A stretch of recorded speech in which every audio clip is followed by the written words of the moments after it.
Hello, good afternoon, and welcome back to our Ontario Network of CAPC CPNP projects um, conference. We are moving on to a very special workshop session, and I am delighted to introduce our presenter, Mary Rella. Mary is a registered psychotherapist and infant and early years mental health specialist with over 35 years of experience working with infant, children, adults, couples, and families. And we're really delighted to have you here in partnership with the Ontario Regional Office. Really great that we were able to come together and have the space for you to share your wisdom with us. So over to you, Mary. Hello. Hello, thank you so much for including me in your very special day. It's really nice very nice to be here. So as you can see, I have like a sort of a screen here, and then I have my screen here. So we'll be able I'll be able to monitor what I'm seeing and showing to you. Thank you so much for coming back and being here this afternoon. I don't know where you're all like coming in from, but it would be nice to know maybe in the chat, and I'll review that as I go along. The I think that Sydney's going to oh, nice. Except I need my other glasses to read that. I said that. Toronto, uh, Mhm. amazing. London, Barrie. We have folks from all over Canada, Mary. Yeah, that's amazing. That's fantastic. Saskatchewan, Thanks so New much for doing Brunswick. that. Windsor. Mhm. Yeah, amazing. So all over the place. That's fantastic. I want to tell you where I'm coming from. I am this training actually being broadcast through the Thrive Research Incubator Lab, which is located at the Faculty of Social Work, University of Toronto, with Director Professor Ramona Elijah, and a team of researchers, practitioners, community agency partners, and student interns committed to research and education for the prevention and effective responses to child and youth trauma. And so that's where I'm broadcasting from. And I thought I approached Professor Elijah and asked, could I do it here just to make sure that I would be able to have a good enough space and good microphone and good camera to be able to do it from a place that has tech support, which I really appreciate. And if you more to come on this topic, and if you wanted to ever use this lab yourselves for any purpose of committed to child and youth trauma, I will send Ramona's email to Sydney, and then she can distribute it to all of you. So yeah, so let's get started with that. So as you can, I mean, I also sent you some information ahead of time. I sent you an invitation letter to parents, which we'll talk about in a minute, as well as an observational chart and a framework for how to look at those observations and track them for the purpose of your work. And then what we're going to do on March 18th is we're actually going to come back together for about an hour and a half. And the reason that we scattered it up like that is so that you can actually, thank you, Neil. You can actually get a chance to look at the tool, maybe, tinker with it a little bit, make it your own. Of course, this is not like it's not like you have to do it this way at all. These are categories, and the categories will make sense to you as I explain them. And we will come back together and use some reflecting questions, which I also sent as part of the documents, so that then we can come together and talk a little bit about the tool and some reflections about this presentation, mostly because, sometimes we have these presentations, and then it feels like all the information has been kind of downloaded, and then there isn't a real opportunity to fiddle around with it, to actually make it helpful in any way, or to come back to the presenter and be like, I don't know, like this, I didn't get this, or this isn't working for me. Can I do it this way instead? And of course, the answer to that would likely always be, of course, whatever works for you and whatever's best.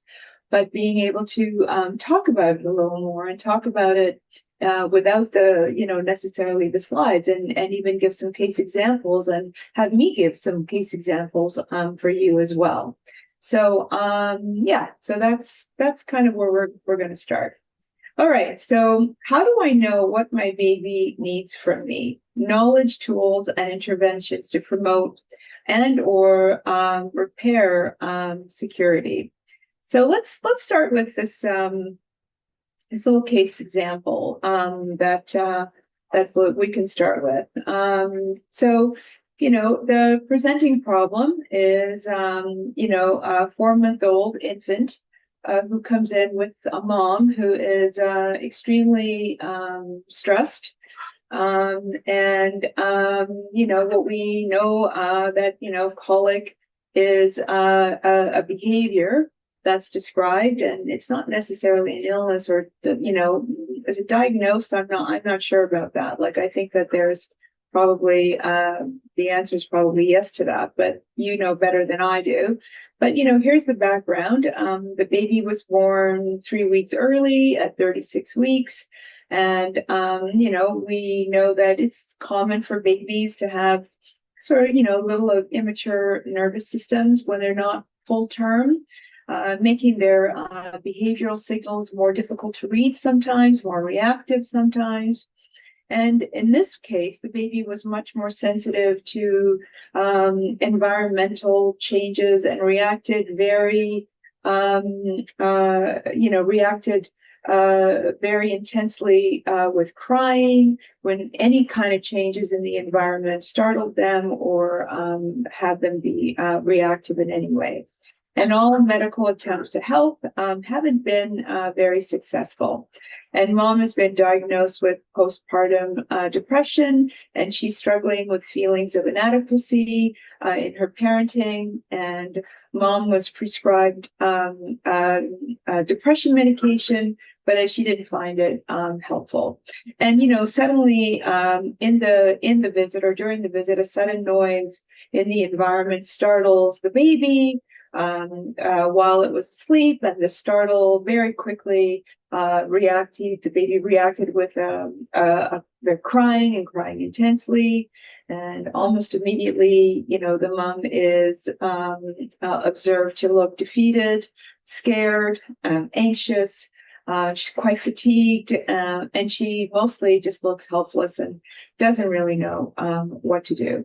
So how are we going to help? How are we going to help in this context? What are we going to try to help this mom know through our work, that what she does need to know, and how she needs to know it? And I'm sure that is a problem, or a situation, or a challenge that you have faced. Yes, would the answer be yes to that? Probably, yeah. So when we think about attachment, we think about what it is that attachment is, and what it's not, and what security is. I mean, I like to really use the word. And attachment is what the science calls it, but security is what we try to build in the families, and with the parents that we work with.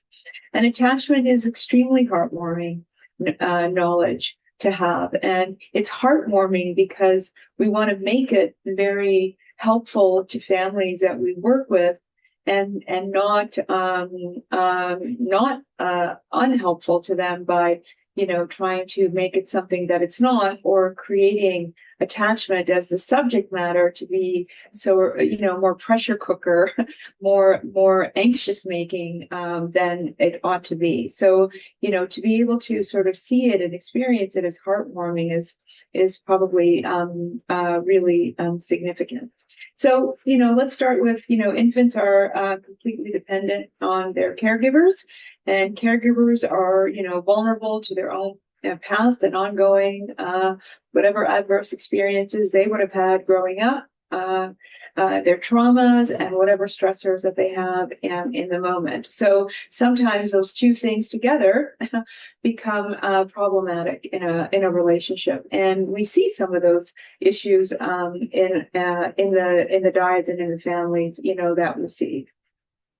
So, attachment, requires that the caregiver be able to kind of show up when the infant is in that state of need and in that state of needing buffering to help them resolve or relieve or eliminate their distress.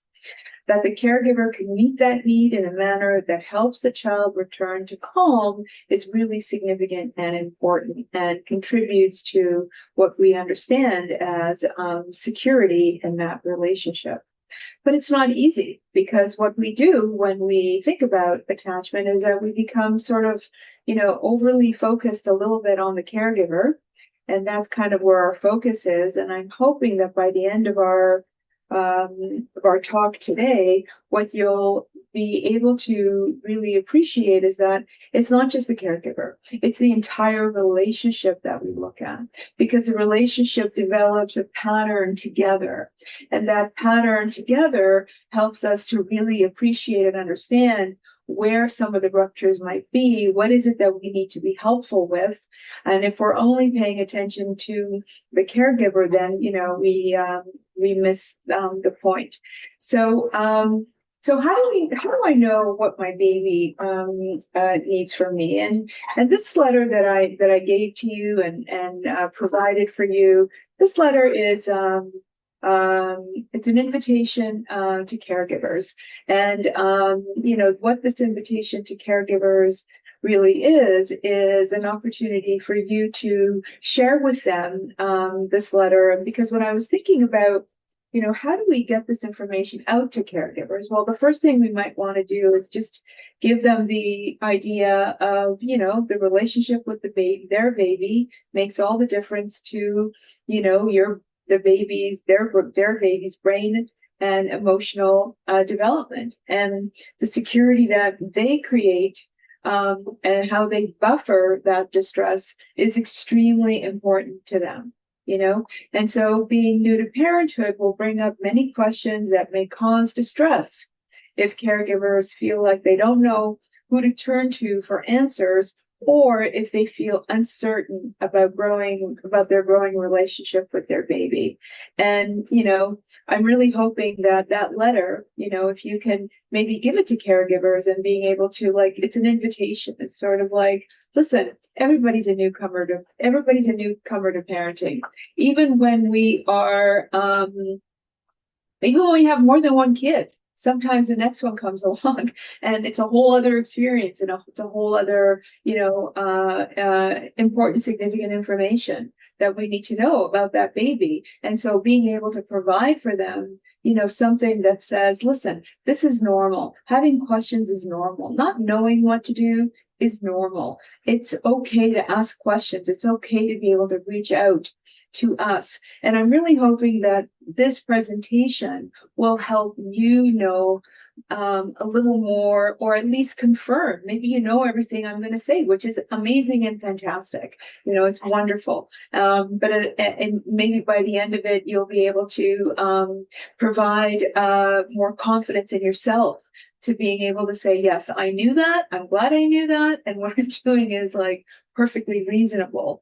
And it will also provide you, with the idea of how to be more observing of what you're observing. How are you, what are the categories? How do you identify what you're observing? What category does it fit in? How do you devise interventions based on your observations? Because, sometimes the observations become, I don't know about you, but I'm super aware, and I've learned more and more and more that if I'm too quick on the intervening side, or if I'm too quick to feel like I got to fix something, I'm more likely to feel uncertain about what, the Mother Earth I'm doing. It's more likely to make me feel insecure about what to do. Whereas if I can slow myself down enough to observe, to understand, to figure out what is happening in this relationship, where is this caregiver coming from? Where are they likely to have been potentially? What information do I need? What more observation do I need? Can I use that observation in a way that will help me come more significantly to terms with how do I need to intervene? That serves me much better, because even after having done this work as a clinician for many years, I'm still on the, slow down, act less, listen more. That is something that I'm, resonating all the time to as well. So the invitation to the key points for you as practitioners is that, look, we know that our information about brain development indicates that creating relational conditions, providing caregivers with the tools they need, the resources they need to help them and their children thrive in their relationship is key. We know that, that relationship security influences social, emotional, cognitive development, helps the infant learn a sense of themselves and others, helps them understand their ability to learn through experiences, and understanding how their caregiver will respond or not respond with their distress may create behavioral challenges, moving forward, that might then pick up steam and potentially get worse. So you help caregivers understand their baby, and this paves the way for more adaptive relational conditions for them. So when you read the letter and think about the outcomes, I'm hoping that this training will help you teach and support caregivers to learn more about infant and early mental health and the relational conditions that create optimal outcomes.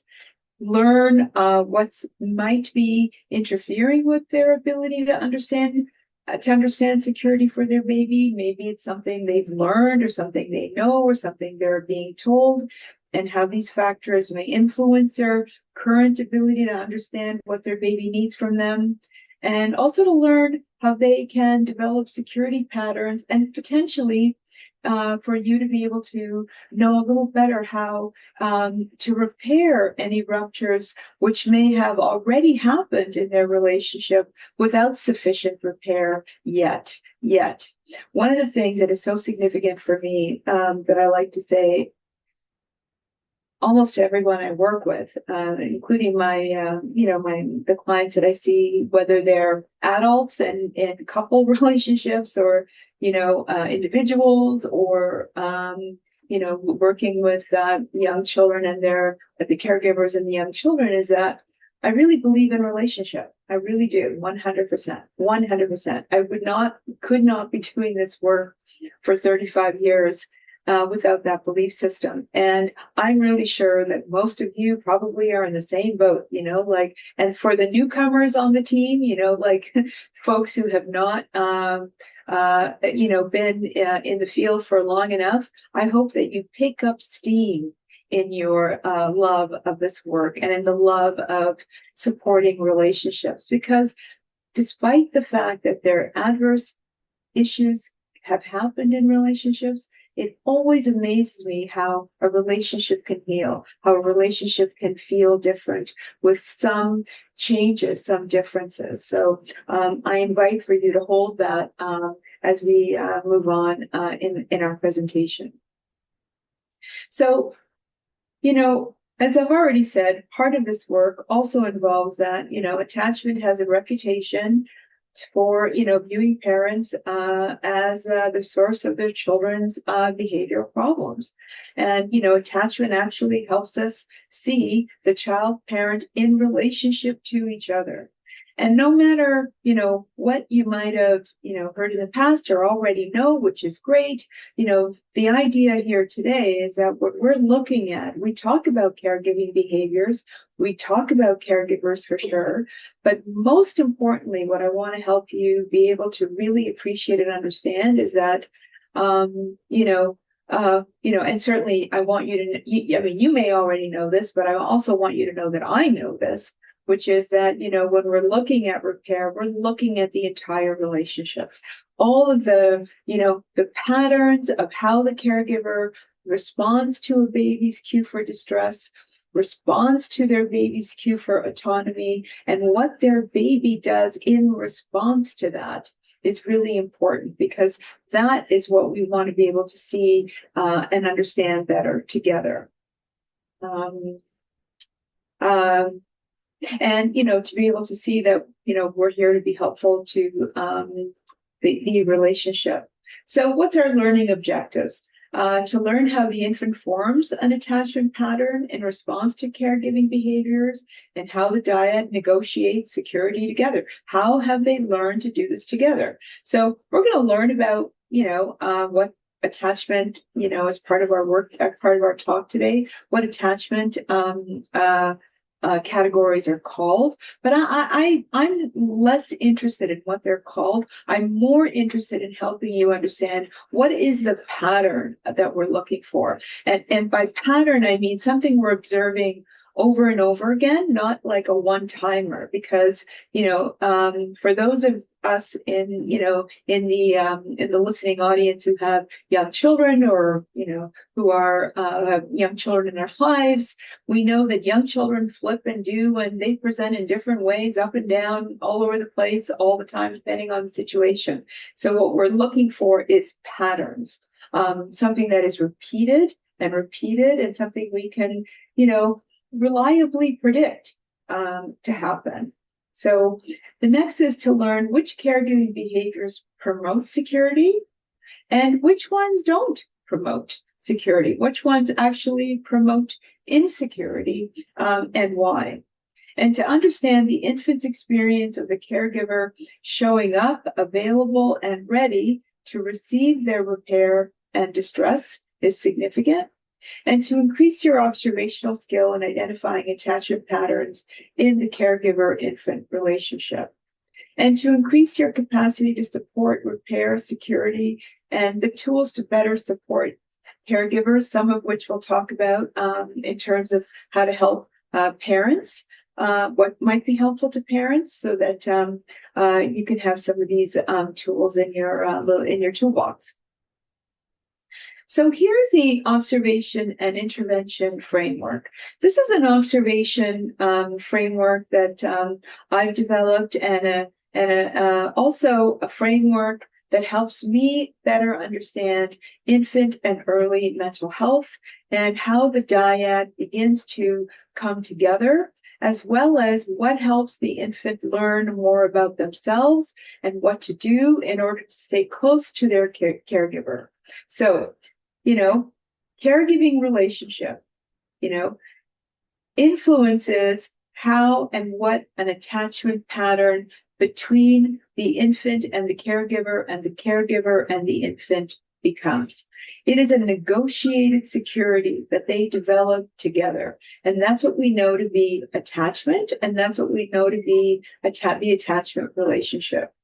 That attachment relationship influences the child's developed stress response system.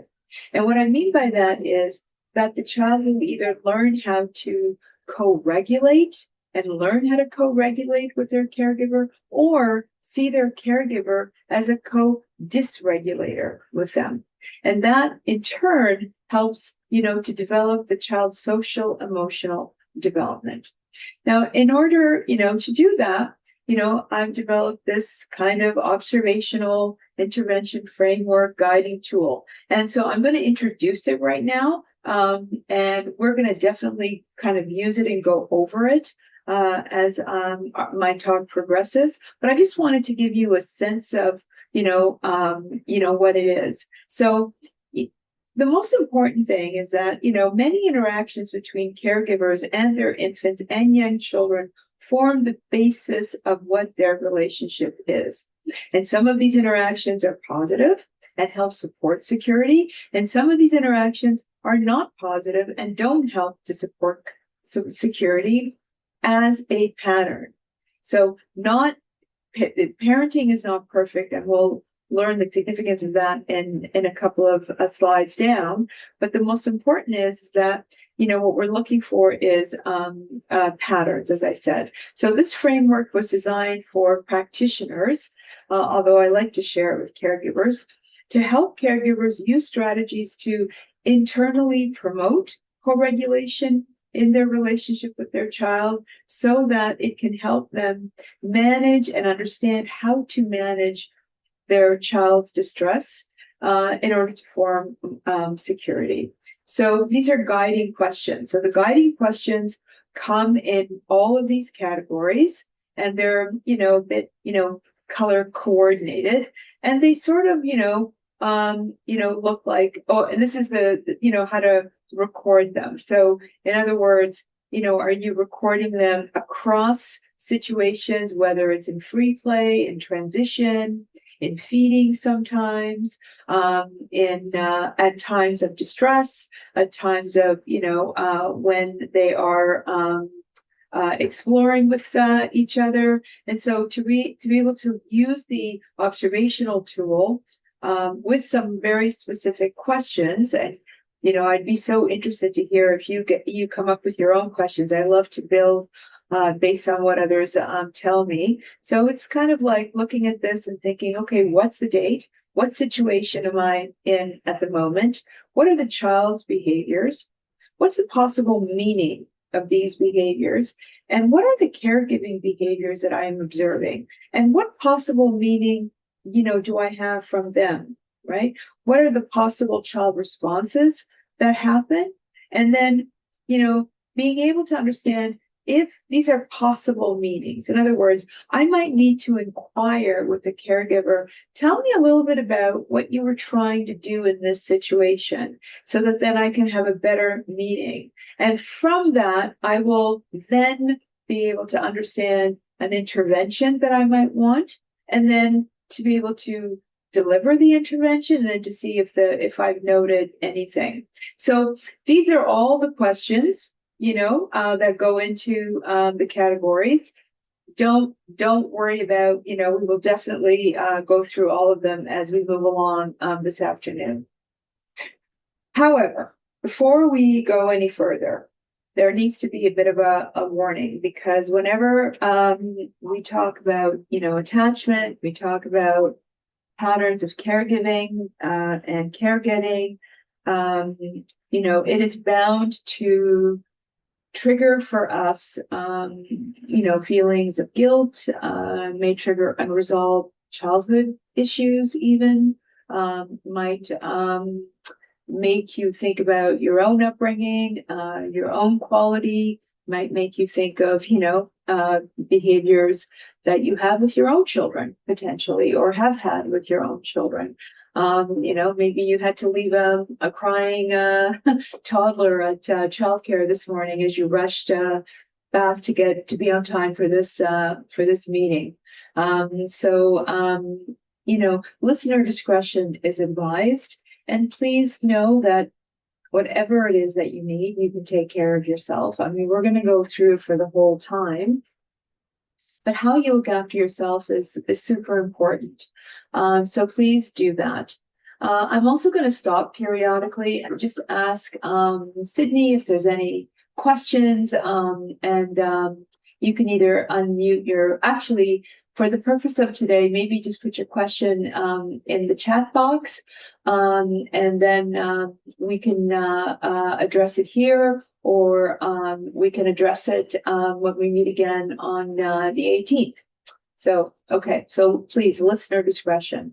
Okay, so what's attachment? Well, I really like this, and it comes from one of this uh, description, and it comes from one of my favorite people, Dr. Jean Clinton.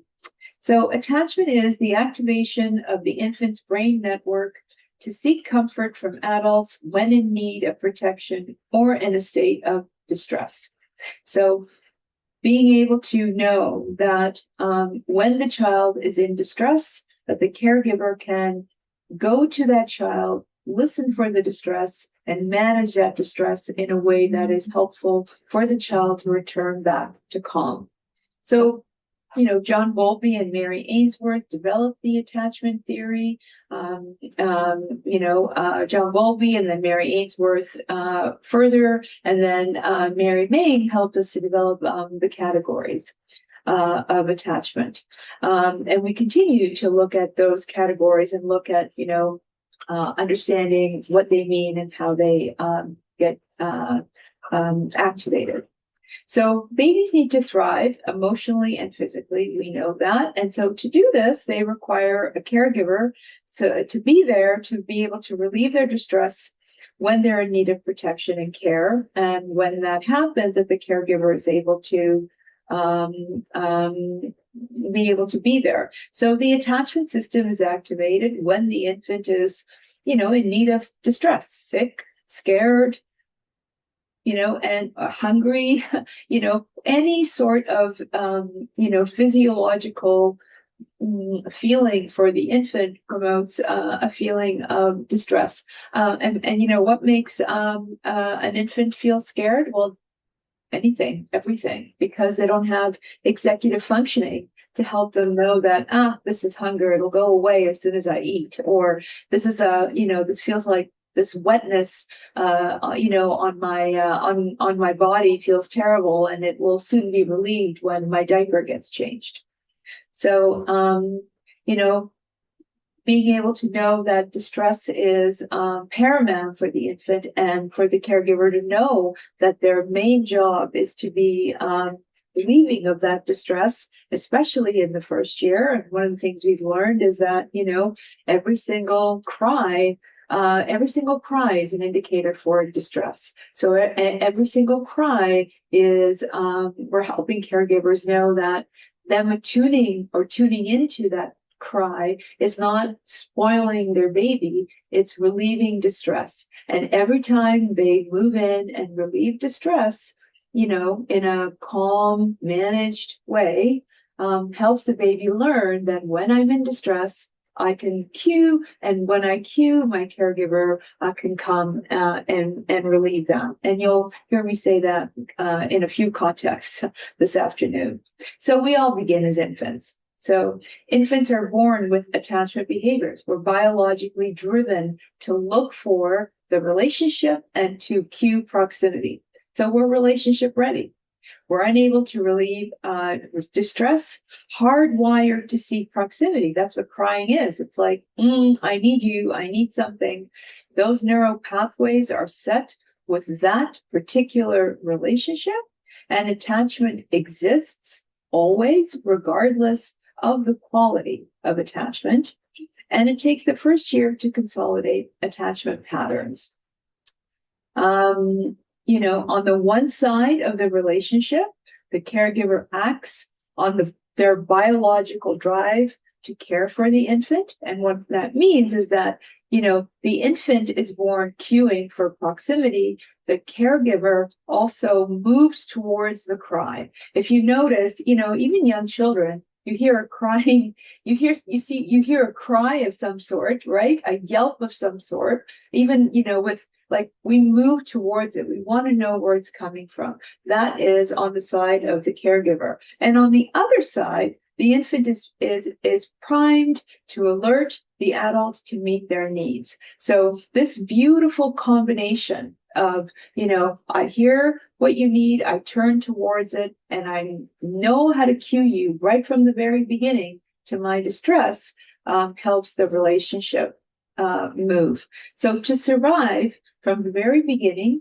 An infant simultaneously develops this understanding, a template of protection on the one hand and relationship on the other. And the pathway to comfort is developed through the infant's attachment-based behaviors and the caregiver's behaviors in response. So this is really important because right from the very beginning, two things are happening. The infant is learning how to cue proximity. The caregiver is responding to that cue for proximity. And so security is negotiated between the infant and the caregiver, and a pattern develops. And the interesting thing is that while social and cultural contexts vary, and while caregivers have different expectations of their children all over the globe, and that is culturally very different expectations culturally of parenting, of children, what is absolutely universal is the fact that the infants need to be close to their caregiver at a time of distress remains the same across cultures. So what is universal is this cue of distress, the cry, and the cue for and the response of I hear the cry, I need to be doing something with that cry. In our own Western culture, the goal for the infant to develop autonomy, our goal is for the infant to develop autonomy. And how? Through higher cognitive functioning, problem-solving abilities, empathy, self-awareness, and ability to manage well under stress. So this is already, and I'm sure you've already noted this, is that the goal for the infant to develop autonomy is, we're navigating it. It's a bit tricky, this situation, because caregivers and this idea that spoiling the baby, right? We can't spoil the baby because the baby's going to become too reliant on the caregiver. Not true, of course, because infants actually, we have really good research that tells us that caregivers who respond to their infants' cries become better able to be more able to be more self-soothing at about 18 months than those who were left to be crying and more autonomy driven. And, we see this, right? We see lots of parents tell us that they want their babies to be sleeping better. They want their babies to be sleep trained, and all. So, we're kind of shrinking this gap of how autonomy should work. And also this idea on the other end, for some parents who worry that any sort of stress for their infants is disastrous. So they don't let their, like they get so stressed themselves that their infant is potentially crying for a little bit, and it's okay that their baby is crying, providing that they're not alone in that cry, which is something I'm constantly helping parents to know. So the tasks of childhood is for the child to develop a strong and secure attachment relationship, to learn to modulate external sensory input. In other words, what is happening on the outside and how is this impacting me on the inside? What is the feeling that I'm getting? To learn to identify internal affective states, both positive and negative, to actually learn that, feeling joyful and happy and proud feels like this, and feeling angry and frustrated and sad feels like this. And all of the feelings are important. This is data that we collect and that we need to know in terms of feelings. And effectively communicate needs to get them met. Effectively being able to say, this is what I need, and this is what I need right now, is that something that can be helpful? And, effectively adapt to a changing world, problem solve. Adaptation, healthy adaptation, is being able to provide good problem solving. If I know that I'm cold and can go get a sweater to help me relieve feeling cold, that's helpful. That's a really great adaptive strategy. But if I'm cold and feel like, disastrously frustrated because now I don't know really how to reach the sweater, how to get the sweater, even how to communicate that this is what I need, then I'm going to develop some more maladaptive ways to problem solve that problem.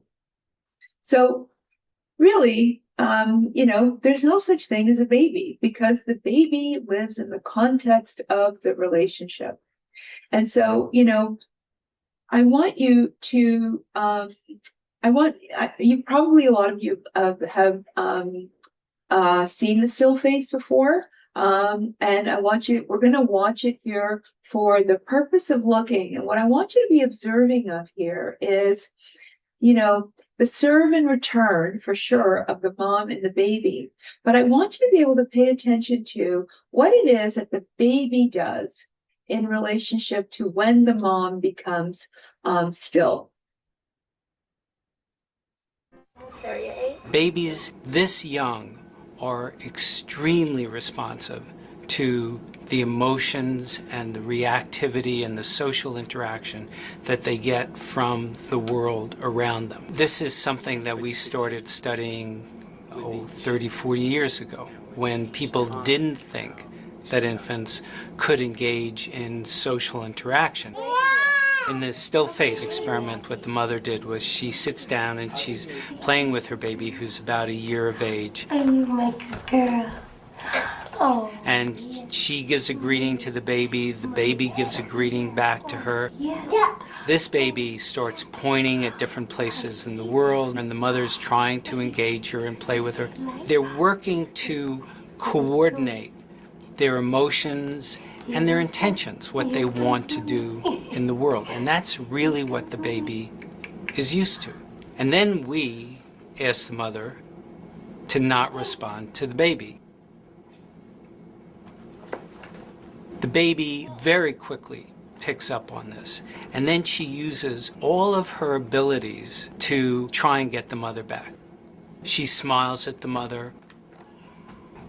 She points because she's used to the mother looking where she points. The baby puts both hands up in front of her and says, "What's happening here?" She makes that screechy sound at the mother, like, come on, why aren't we doing this? Even in this 2 minutes, when they don't get the normal reaction, they react with negative emotions, they turn away, they feel the stress of it, they actually may lose control of their posture because of the stress that they're experiencing. Okay. I'm here. And what are you doing? Oh, yes. Oh, what a big girl.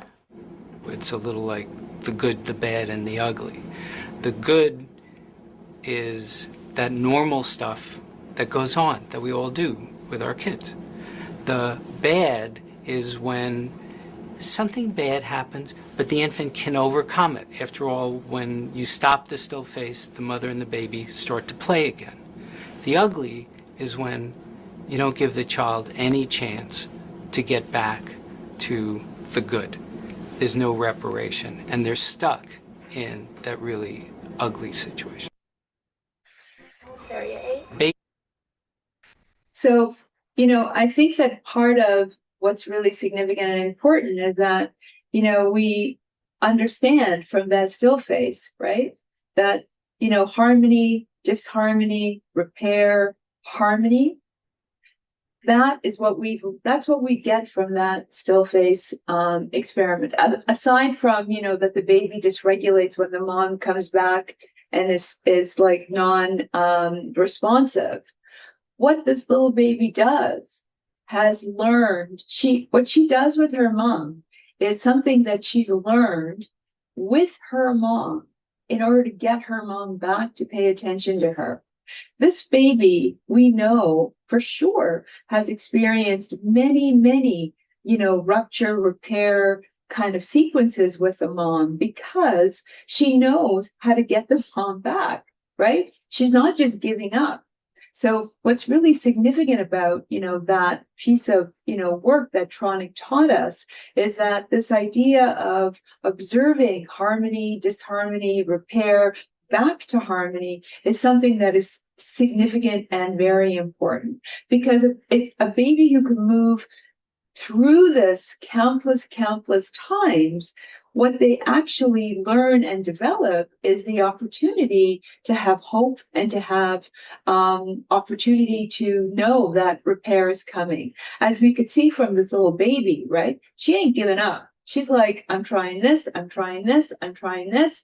And then when it doesn't work, she continues then to cue in a negative way. So what's really important is that if you have ever a chance to look at other still face little clips, is to go there and look at to see some of the ones that, where babies weren't necessarily they weren't necessarily they didn't have this pattern of repair so great. So, they stop quicker or almost immediately, don't even try positively to re-engage the caregiver, but they fall apart very quickly. So the reason that this is so significant for us is that knowing that, being able to pay attention to that rupture repair sequence, like how does the baby and the mom, or how does the infant and the caregiver reconnect? How do they go back and find their way back to a place of harmony is really significant and important. So, the infant is dependent, and from the beginning, the infant's brain is dependent on and sculpted by experience. And the infant's sense of security in their world has long-lasting effects. And that's what's so significant, about the attachment. So, in response to, can I spoil the baby? Or what if I spoil the baby? Well, the infant's dependency, their helplessness, activates the caregiver's need to be alert to their cues all the times. Their immature brain means that all the structures, all the neurons, all the structures are there in their brain, but the neurons, the brain cells, that need to be connected through, as those brain cells get connected, as they make those little branches from, region to region to region, what we've learned is that those are formed and they're formed in relationship. And what's also formed in relationship is that the infant needs care, protection, and co-regulation. The caregiver receives signals and needs to respond. So one of my favorite models of understanding attachment that is so applicable to what I do and how I like to look at it is Dan Siegel's model of the 4 S's. So seen, soothed, safe, and secure. So they kind of go together. I like to see them this way. So to be seen, to be soothed, to feel safe, those are the 3 S's that, build the 4th S, which is the building of security. And later today, in the talk, we're going to learn about, these other 2 acronyms that he likes to use, COLE and PART, to help caregivers learn how to do this and for you to help teach them how to do it. So, C. How does the caregiver attune to what their child needs from them so that the child feels seen?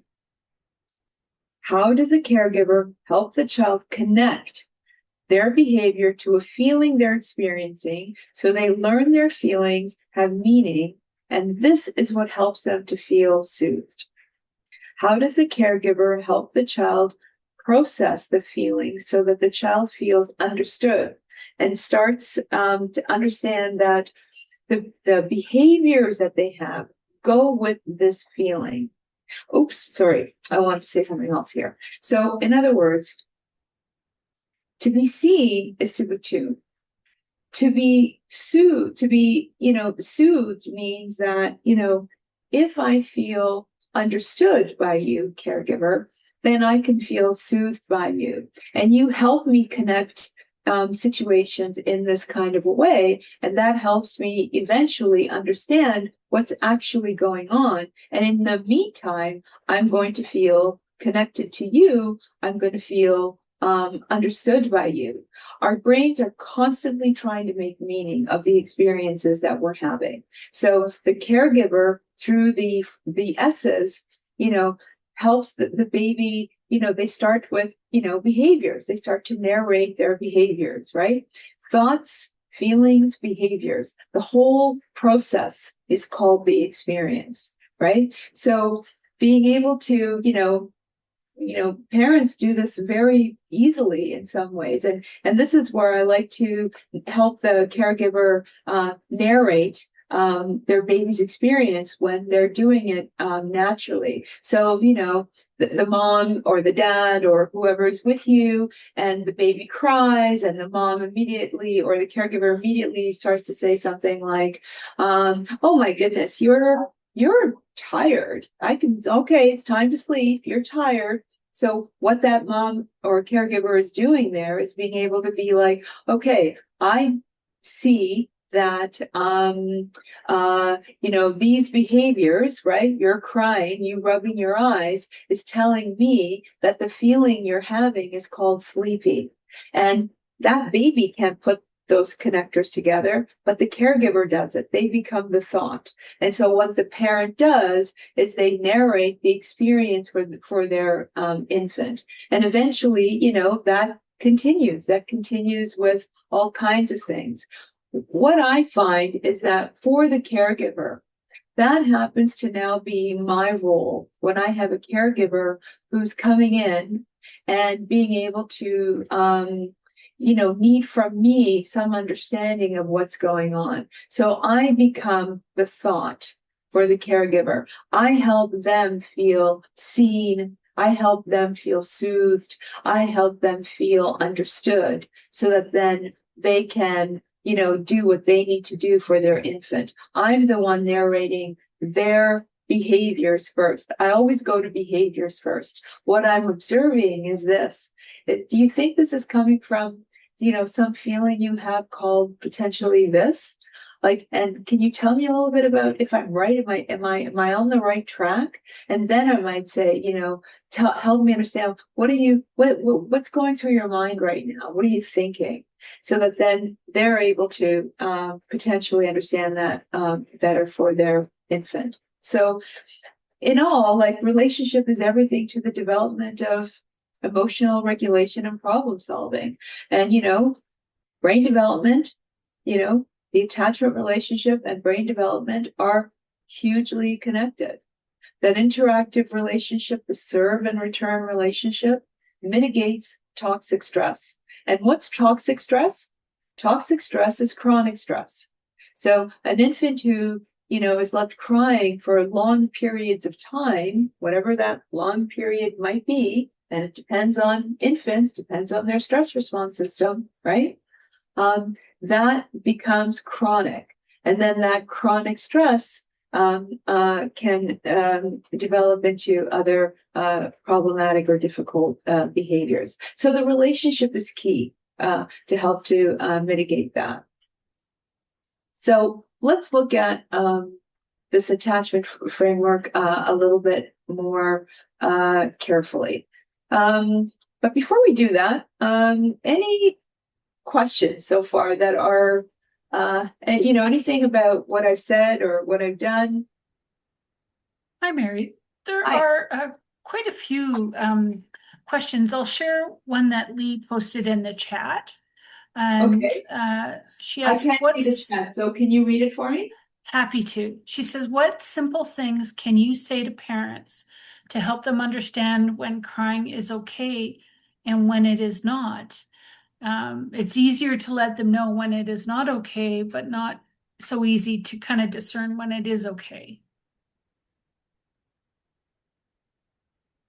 So the question is, how do we understand the difference?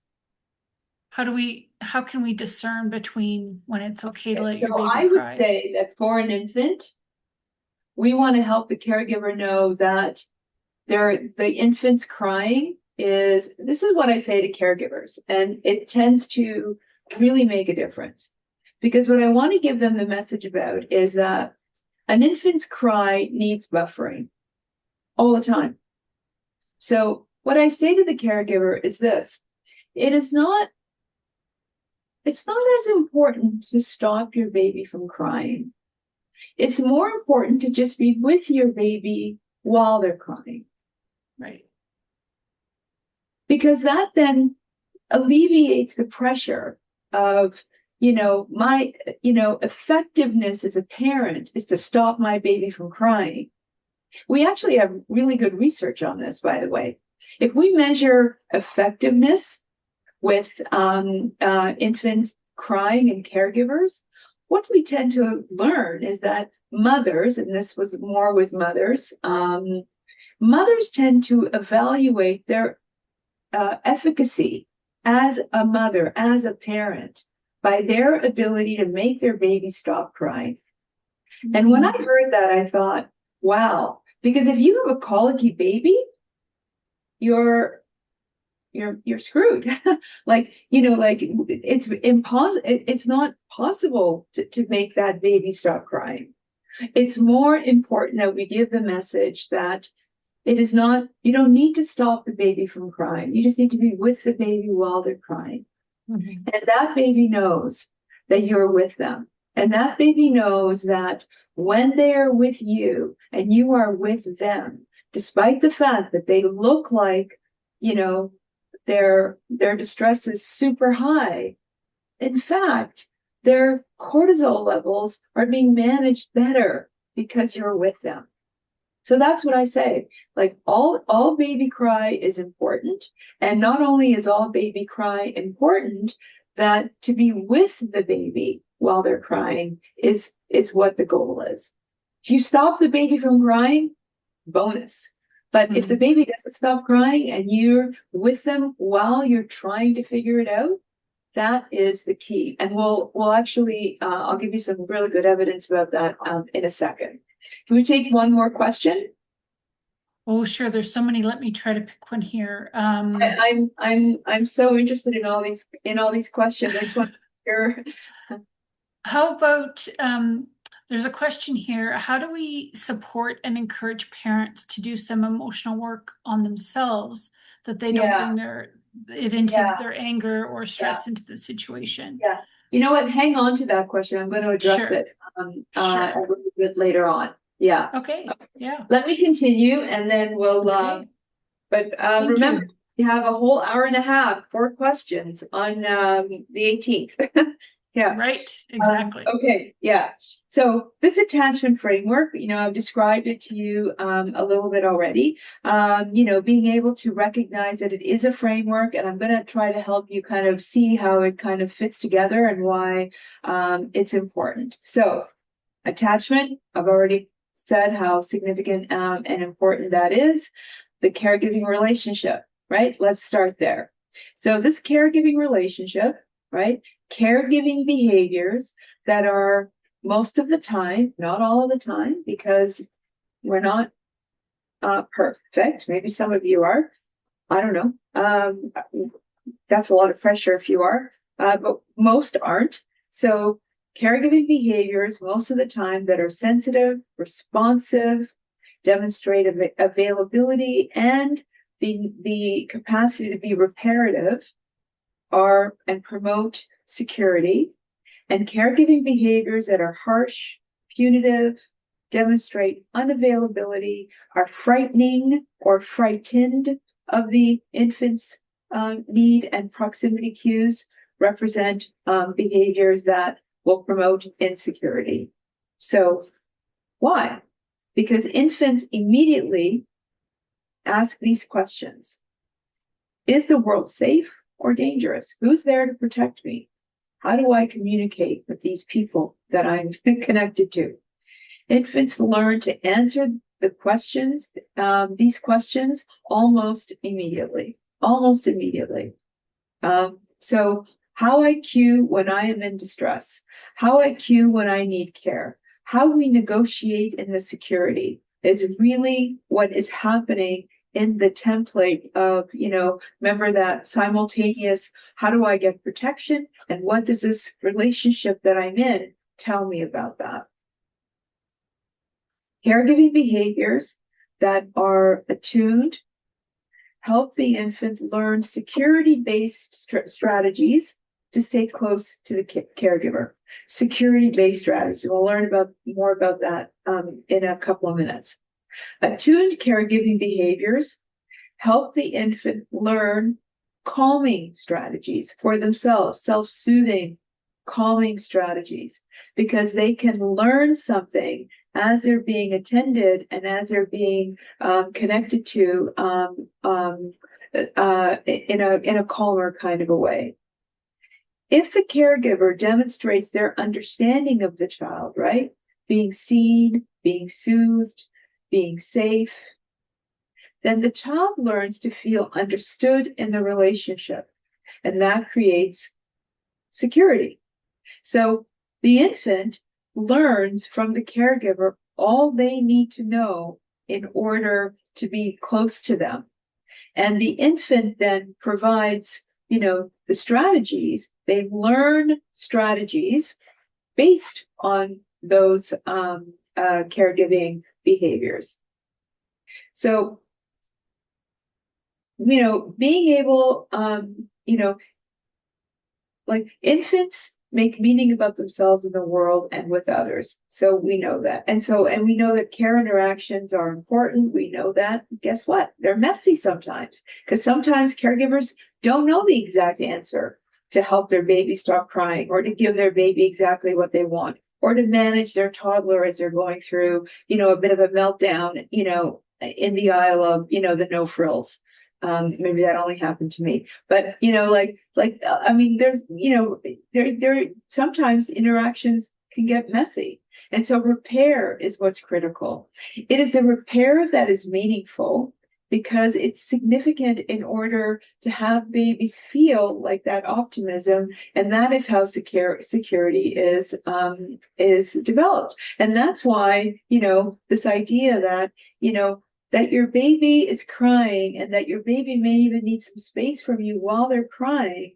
Your job is to be with your baby and to be buffering their cry, as opposed to be necessarily relieving it or being anxious about it and nervous about the stress that you're creating. It's okay that the baby cries, and it's okay if you don't know immediately, what to do about it. Relationships that are responsive and fueled by attuned serve and return interactions build a stronger brain for the infant. And experiencing attunement prepares the infant's brain in order to help them learn, stress and stress management in the future. Caregiving relationship is asymmetrical. What do I mean by that? Well, the infant is attached to the caregiver to have its needs met. The caregiver is not looking to the infant to have their needs met, or to be seen or soothed by the baby. The idea is that what the infant needs and what the caregiver needs may be different at times of distress and at times of exploration. So this is where ruptures happen. And what happens in that rupture is that what the baby needs and what the caregiver can give may be different at any given time. And this is when ruptures occur and the relationship is messy. But ruptures need to be repaired. And there's no such thing as perfect parenting. Perfect parenting doesn't happen. How do we know that? Because what Tronick also taught us, and it helped us to understand through all of those still face experiments, right, and all those interactions, is that in interactions between caregivers and their infants, attunement only exists about 30% of the time. Harmony exists only about 30% of the time. The other 70% of the time is what's known as misattunement, disharmony. I don't know why you're crying. I thought I had you. I thought I gave you everything you need. Why are you still crying? What's going on? I thought I needed to help. I've done everything right. You're still crying. I've given you everything I think you need. What's going on? So that's 70%. That disharmony that occurs 7 out of 10 times is what creates security. Is that crazy? That's the best news I have. And that's it. That's my punchline today. And here's the reason why. Security is much more effective and developed because the infant continues to believe that the caregiver is making efforts to repair what's wrong, as opposed to getting it right on the first try. So, in other words, what's really significant is that caregivers know this information. It's like almost every single time I draw the circle. And by the way, this is also true of adult relationships. I draw this circle between couples that I see as well. I help them understand that their own attunement is important, and that misattunement is more likely than attunement, and that disharmony requires repair every single time. And so the idea here is really significant and important, and we'll get back to this because it also has ways to get some questions. But back to your guiding, observing questions, right? Back to the chart that I've given you, and that, this chart is, these are the questions. Does the caregiver engage in sensitive and responsive behaviors towards the child? If so, when? What about harsh, dismissive behaviors towards the child? If so, when? Do you see a difference? Is the caregiver sometimes displaying sensitive behaviors towards the child and sometimes not? Are you observing any repetitive caregiving behaviors? If so, when? How and when does the caregiver actively co-engage with the child? And how does the caregiver disengage with the child? And so what's really important also about this is to recognize that, if the child is in distress, do you notice different caregiving behaviors towards the child versus when the child is not demonstrating distress? Yeah. And what does that tell us, and why? So, when it comes to caregiving behaviors and these sets of questions, right, look at, all right, what situation are you actually in where you're observing this? What are the child behaviors? What could possibly be happening? What are the caregiving behaviors? What could be happening? What's possibly happening here? What is the child's response to the caregiving behaviors? Is the caregiver making things better, or are they making things worse? What's the intervention you might want to devise here? And like, what possible things might you think to be doing? And remember, if you're observing this, right? And I observe this, I might say, please go, sure, go, please feed your baby. And as I'm watching you, as I'm observing you, let's talk about this. This is what I'm looking for, because I need to sort of understand better what it is that I might have in my resource toolbox that might help you. It helps parents feel like, yeah, you are watching, but you're watching for a reason. And if you're watching, give them the reason why you're observing. What it is that you're actually doing. You're observing for the purpose of potentially making something better, and not necessarily making something, you're not being a nosy body, basically. And so here's your caregiving behavior chart. And that in this chart, what you're really observing are caregiving behaviors. And I know it might feel a bit like it's a bit too fragmented, Rella, like it's a bit too fragmented, but let's make it, let's see how it all fits together. In a bit. So negotiating, relationship. Let's get into, caregiving behaviors that are sensitive, responsive, and available versus caregiving behaviors that are harsh, punitive, and unavailable. we know that the sensitivity behaviors, responsive behaviors are the best predictor of how a child is going to do much, much better in their social, emotional development and cognitive development, and also be better able to eventually, self-regulate, In the meantime, what we're hoping for in the first 4-5 years even is, self-soothing behaviors, because self-regulating behaviors are much, much later than that. So seen, soothed, safe, secure. Let's kind of look at, let's get into the nitty gritty of what attachment looks like. The infant turns to the caregiver to be seen, soothed, and feel safe.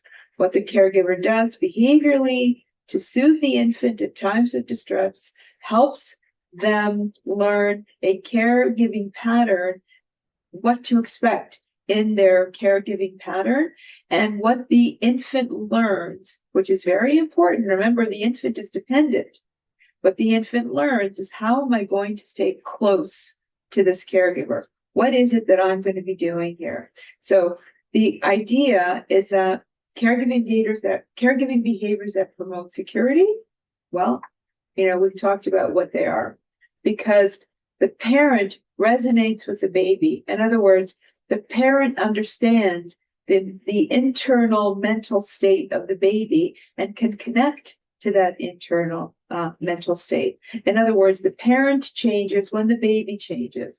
Now that the baby is distressed, I need to be attentive to that, and I, need to stop what I'm doing and do that better.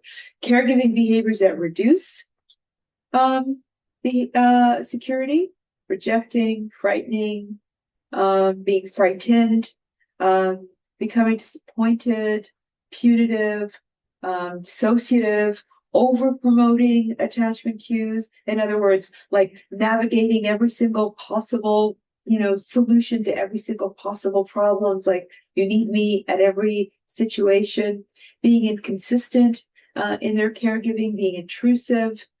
These are behaviors that reduce security. Well, why? Because the child doesn't experience a caregiver as a secure base. They need to experience the caregiver as someone they can return to each and every time when they're in distress.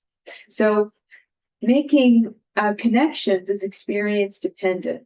How the newborn is driven for survival, right? We've already talked a little bit about this. How I regulate my body, my emotions, how I come to understand my internal state, how I come to understand that, relationships are rewarding to me. Like when I am in need, I can do something, say something, just express my dependency need, and my relationship comes to me and makes me feel better. That gives me a template of relationships as being rewarding to me. And they're all interwoven in this attachment relationship. That's why seen, soothed, safe, and secure is so important. The interactions between the caregiver and the infant help to understand, that attachment system, which begins right in the very beginning, and shape the infant's experiences of themselves, their caregivers, so that they can show up and do something. And the thing about being differentiated is really significant and important, because independency, right? This idea that the caregiver and the infant can be different from each other and stay connected to each other is really important. One of the things that I most like to observe is that sometimes a distress, a rupture in the caregiving relationship with the infant or with the child, the toddler, especially moving forward, right? What happens is that as we're connected and everything is okay as long as we're okay together. But as soon as a disruption happens, we become disconnected. And if we become disconnected, then, something happens. In other words, things between us are only okay if we're the same. And as soon as they become different, as soon as my needs become different than your needs or your needs from my needs, we're now not able to stay connected. So differentiation becomes really significant and important. So my inner world is known by another. It's knowable by another. I can also soothe myself momentarily, and I can be soothed by another. So being able to look at attachment styles and how this continues now in our work becomes very important. And now remember, attachment has categories, and we're going to look at categories. But remember, most importantly is whether you know these categories or you don't know what these categories are called, it doesn't matter. I don't walk around, they're not it's not, the diagnosis is not what's important in any way, shape, or form. I look at patterns, and I look at, what is important for the pattern. So, that, when it comes to negotiating security, right? The infant actually has two distinct places to be when they are in their infancy. And, truth be told, as I talk about this, you probably, won't even recognize kind of yourself. But in infancy, these two patterns, being either driven towards the caregiver when I am in distress, or knowing that I can be away from the caregiver in my autonomy, right, are not happening at the same time. They're not simultaneous occurrences. Either I'm driven to be going towards my caregiver, or I'm driven to be away from my caregiver. What do I mean by that? Well, if I am in my, exploratory, or rather, if I am in need of my caregiver, my exploratory behaviors, the need to be away from my caregiver and the need for me to be more self-soothing, if you like, shrinks. Because my need to be close to the caregiver swells. And when my need to be close to the caregiver swells, any chance of me needing to be by myself or doing something for myself becomes diminished. It becomes virtually unavailable to me. So we've all experienced this, right? Have you ever tried to put, like, I don't know, an 8-month-old down back in their crib while their need to be close to you is like, this ain't happening, because they keep putting out their hands and going, no, this doesn't work, like that baby in the still face, right? She tried for a bit to kind of not have that swelling come up for her until she tried all her tricks, and then it's like, all right, I'm crying now, I need you to stay close. So that is really significant. So what the caregiver does, right, in order to help the infant go back to being, okay, right, to put them back in their care, in their exploratory method, when the caregiver is attuned, understands, is contingent on what the infant needs, then what happens is that they bring the infant back into their exploration.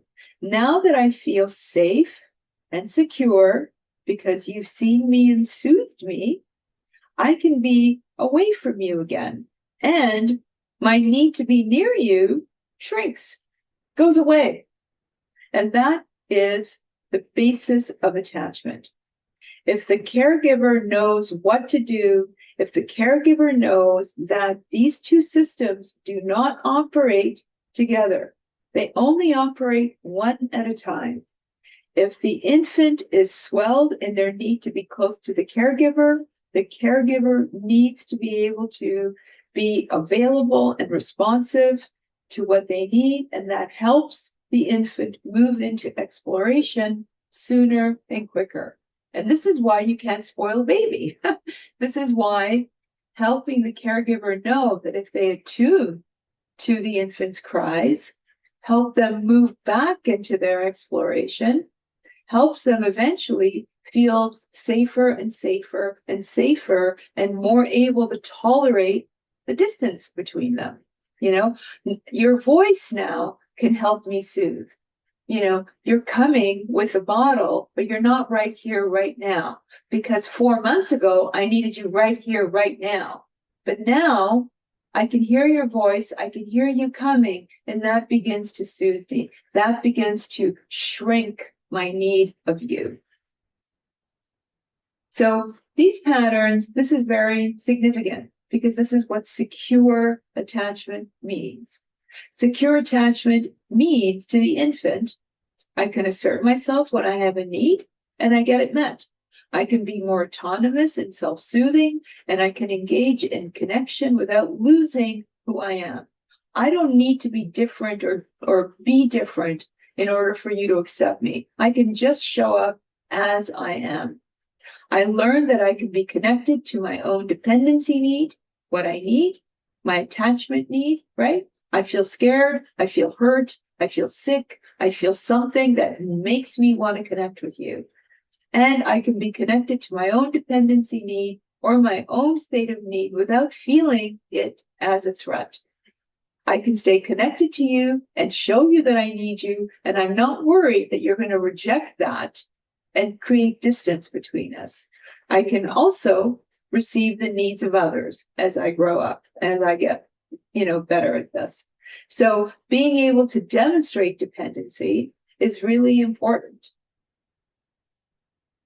In the insecure avoidant pattern, what happens is that the caregiving, when the infant is down here, when the infant's need for connection is swelled, what happens with the caregiving behaviors is that they might become rejecting, minimizing.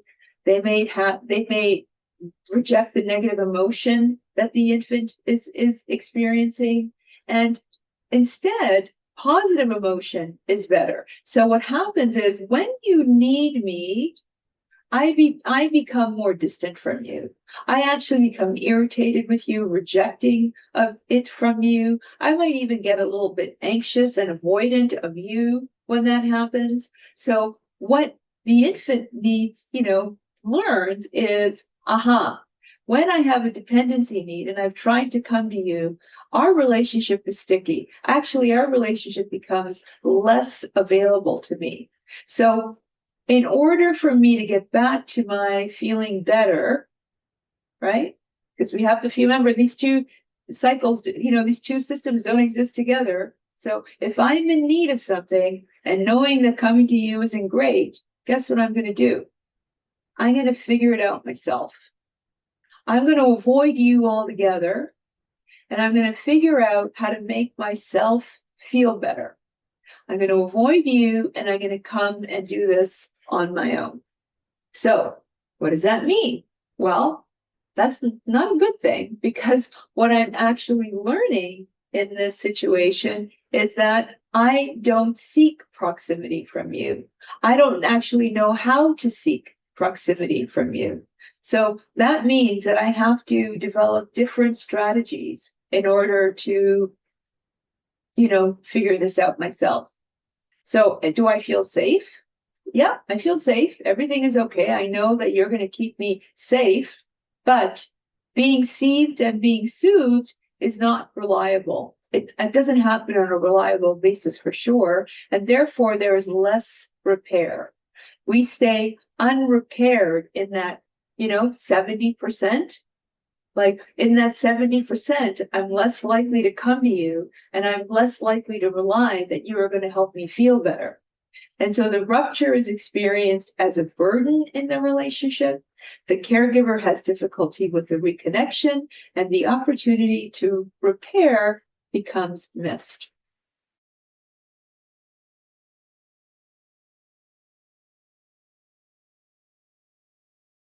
Disconnection to connection then becomes a problem.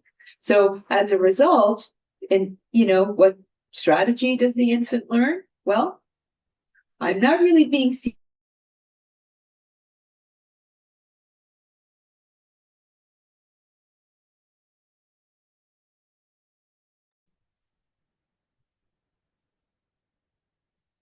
Oh, Mary is frozen for me. Is she frozen for anybody else? Sorry? Oh, there you are. Oh, Hi, Mary. You froze for a moment. Oh, I might just be totally enmeshed or involved in my No, in my I think you might have had a dip in your internet connection. Oh, okay. All right. But Back it now? looks back. It's good. And Okay. does everybody else hear Mary again? People were agreeing with me that you were frozen, but I Oh think, gosh. yeah, Okay, it was good, yellow good. for a bit, but you're back. And it was really just Okay. for this last moment. So, Okay. All yeah, right. we're So, good. so did you hear I'm not really being seen or soothed? So, Yes. okay. And by 12 months, I'm already avoiding my caregiver, and my attachment figure, and I'm not, I'm not neglected. I'm safe and I'm cared for, but there's a lack of emotional connectedness to this. So the interesting thing is that, how do we see this in toddlers? Well, if I'm responsible as a toddler, right? If I'm minimizing my own dependency need, right? If I'm minimizing that in a way that's pushing it away, pushing it away, pushing it away, right? And I'm trying to figure out how to make myself feel better, I'm going to invent ways to do that. The best way for me to invent things like that is to control my environment. I'm going to control my caregiver. I'm going to control myself. I'm going to control the people in my environment. I might tell my parents, my mom and my dad or my teacher what to do and not do. I may not be as cooperative when I get in distress. I may find ways to, be less able to manage and interact as a result of that. And the kids, some of the kids that I hear about in school and even in childcare are things like, I've let Mary know that she needs help. She can, if little, if Jack isn't sharing with Mary, Mary can come and tell me if she needs help instead of like pushing Jack. But what happens is that Mary pushes Jack because Mary's learned to solve her own problems. So telling her to go to the attachment figure in the classroom, the teacher, is not really something, Mary thinks about. It's not part of her relationship template, right? So this is why and how it manifests in situations. So, you know, in the insecure avoidant attachment, a self-reliant strategy develops, and this can be a problem later because, by the way, as you know, we're all better off when we're interdependent. When relationship is really important. We've learned more and more and more how significant, isolation is to our mental health in a detrimental kind of a way. So, in the insecure resistant attachment pattern, what happens is that the caregiver becomes inconsistent in their ability to be available when the infant is in distress. There's a bit of role reversal happening. Like, you need not to be so distressed because I can't have you be this distressed. It distresses me, or I get very frustrated or confused by what you need. And the focus is on the parent, and there become inability to provide comfort contingent on the child's needs and become more contingent on their own needs. The caregiver focuses on themselves. So what happens in this situation is that the infant begins to feel like, wait a minute, I cannot risk getting to the bottom of this circle. I can't risk going to the place where I actually need the caregiver. So what I'm going to start to do is, cue many, many, many times, even if I don't need it, even if I'm okay, even if technically it looks like I might be able to figure this problem out myself, I might need it. I might need you, caregiver. So now I'm going to cue you more and more and more. And this pattern becomes very significant because it looks like the infant is needing all the time, is, very much, difficult, to soothe. So in this situation, the infant is more consistently clingy, and separating from the parent becomes problematic. Allowing the parent to soothe them when the parent attempts to soothe becomes very difficult. And why is that? Because sometimes their needs are seen and sometimes they're not seen. Sometimes, as the parent is trying to understand their inner world of the infant, unfortunately, what happens is that they project their own need and their own mental state instead, and the infant becomes confusing. For example, the baby is hungry and crying. The parent projects fear and worry and concern, and they start to become preoccupied with their own worry that they won't be good enough as a parent, that they won't be able to, help the parent feel better, or they won't be able to help the baby feel better, and that something is going to screw up in how they're feeding the baby. And the infant sponges up the fear, sponges up their own, the caregiver's anxiety around it. And then this feeding, relationship gets mixed up with fear. And we see that, right? We see that in nursing sometimes. We see that particularly in feeding situations where something is going amiss, something isn't going right, right? The seen part becomes inconsistent for the infant because the soothe part becomes inconsistent, because sometimes the parent can see what the infant needs, and sometimes what the parent sees is their own need. And therefore, what the baby experiences is something inconsistent in that strategy. And as a result, what's the strategy? Well, my caregiver does show up, but is inconsistent in seeing what I need. When they do show up, I'm sometimes seen and sometimes not. And sometimes they see and respond more to their own needs, not my need. And there is so much inconsistency around me that I get confused and I get frustrated, and then I get anxious myself. And the strategy is more like, I need to increase my attachment drive and increase my strategy to stay close to my caregiver, because I'm not always seen and I can't rely on them. I'm confused about when I do need them and when I don't need them. So I'm just going to assume that I'm going to need them more than I do. And that's significant.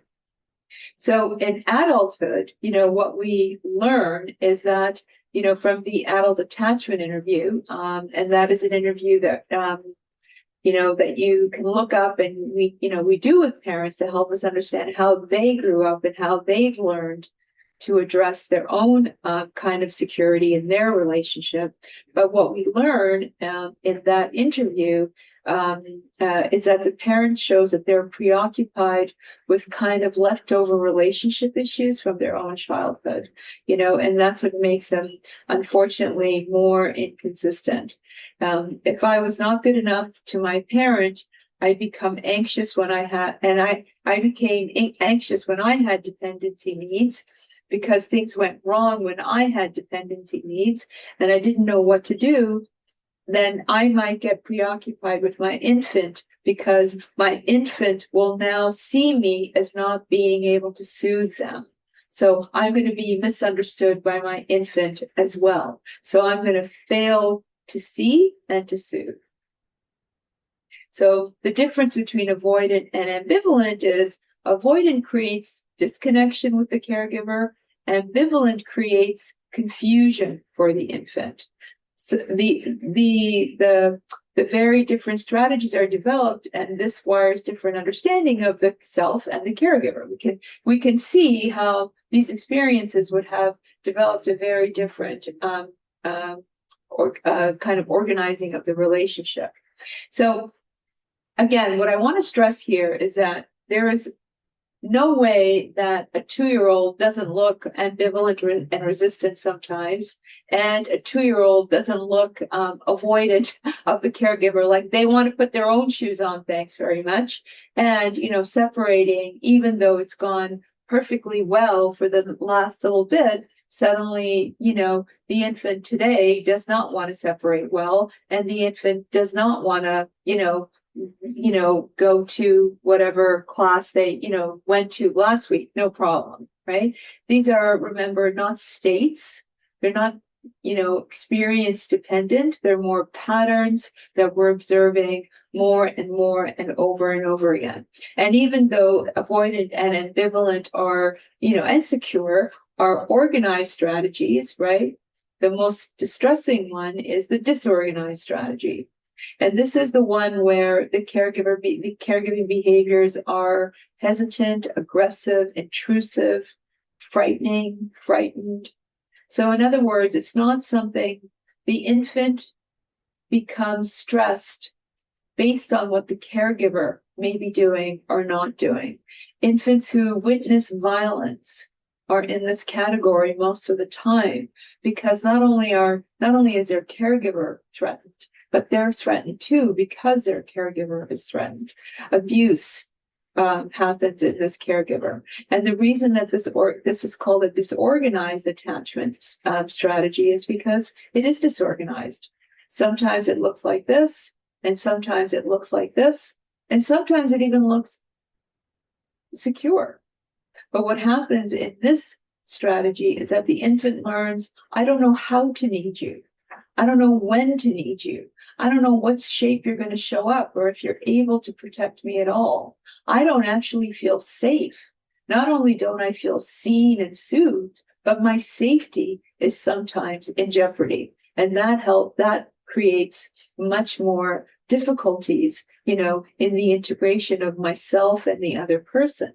The ability for insight, compassion, self-regulation, self-soothing is lost because I am overly concerned with my own ability to need to coerce, manipulate, challenge, what is going on for me. I'm in a constant state of arousal, and I don't actually even recognize indicators that things are getting better.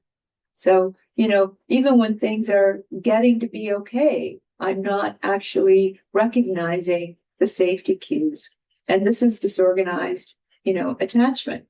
My inner world is not understood by me or by another. It cannot be soothed by another. I cannot be soothed by myself. And relationships are overall frightening. And these are young children who really have difficulty. They're not just they're not just trying to control by saying no. They're also being coercive. They're aggressive. They're aggressive to themselves. They have really difficult behaviors that sometimes just look really kind of odd and like they don't make sense. Like this, at this particular time, this baby ought to be moving towards the caregiver, but they're moving away from the caregiver and they're landing on the floor and banging their head on the floor. What is happening there? Like this is something, to be significantly concerned about and I just understand better as well. So the strategy sounds more like, I have a need to get close to my caregiver, but if I do, I may get hurt. And if I don't, I'm going to stay afraid. So I'm in a dilemma. I can't move towards and I can't be by myself. I'm confused and scared and don't know the signs of returning to safety. I will learn to get what I need in whatever way I can. And that becomes significant and very distressing for the infant. The disorganization strategy occurs for significant and profound reasons in the caregiving relationship. Mostly abuse, neglect cause developmental trauma and have caused developmental trauma for them. They have unresolved issues in these areas. We know that, when we interview caregivers with infants who have disorganization and how to stay close to their caregiver, these caregivers have experiences, adverse childhood events and experiences. They have alcohol misuse, violence, dissociation, mental health issues, and promote fear and terror in the child, and fear and terror that stays unprotected and unrepaired causes this disorganization strategy. So in this situation, the infant isn't safe and not seen and not soothed. However, although the infant is in the chronic state of distress and experiences toxic stress,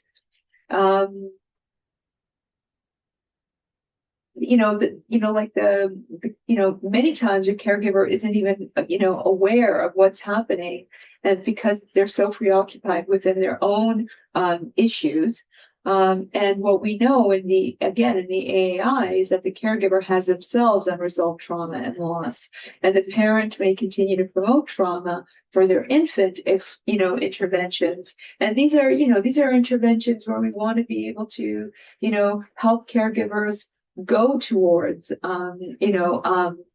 our interventions are so helpful, being able to help caregivers sort of understand that their needs weren't met, and their own needs aren't met as well. So these attachment styles that we've just been through, like that's kind of, these are the patterns. And so the questions, when the child is engaging in exploration, right? When they're moving away from the caregiver, what kind of diet relationship do you observe? Are the caregiving behaviors sensitive and responsive, repetitive, reparative during these times? So if the child is going to the caregiver and saying, look what I drew, and the caregiver is like, wow, that's such a beautiful flower. That's very good, amazing. Versus, if the infant is playing and you notice one set of behaviors, well, what about when the child's experiencing distress? What kind of diet relationship do you observe then? Sometimes the diet relationship looks different depending on whether the infant is expressing dependency or whether the infant is expressing, I'm okay, I can be, I'm doing okay. Are the caregiving behaviors sensitive and responsive and repetitive during these times? Do any caregiving behaviors appear harsh, unavailable, and intrusive? Like sometimes, you might want to, you just happen to be there and you observe that playing is one thing and one set of relationship, but as soon as the caregiver moves towards, changing the diaper, and then the infant has to experience coldness on their body and getting undressed, and there's any kind of, distress, you might suddenly observe different caregiving behaviors. So these are the guiding questions for you to look at the negotiated security issues in template. And again, using the chart, when do you observe them? What meaning do you make of them? What's the possible meaning? What are the behaviors for both parent and child? And what intervention? What do you think you might be able to do? What information might the parent need in order for you to be intervening in a way that would have the parent go, oh, I see, this would be a different response, or this could be a different outcome if I do it maybe this way or that way. What are you, looking at and understanding? So, when it comes to the child's, stress response, right?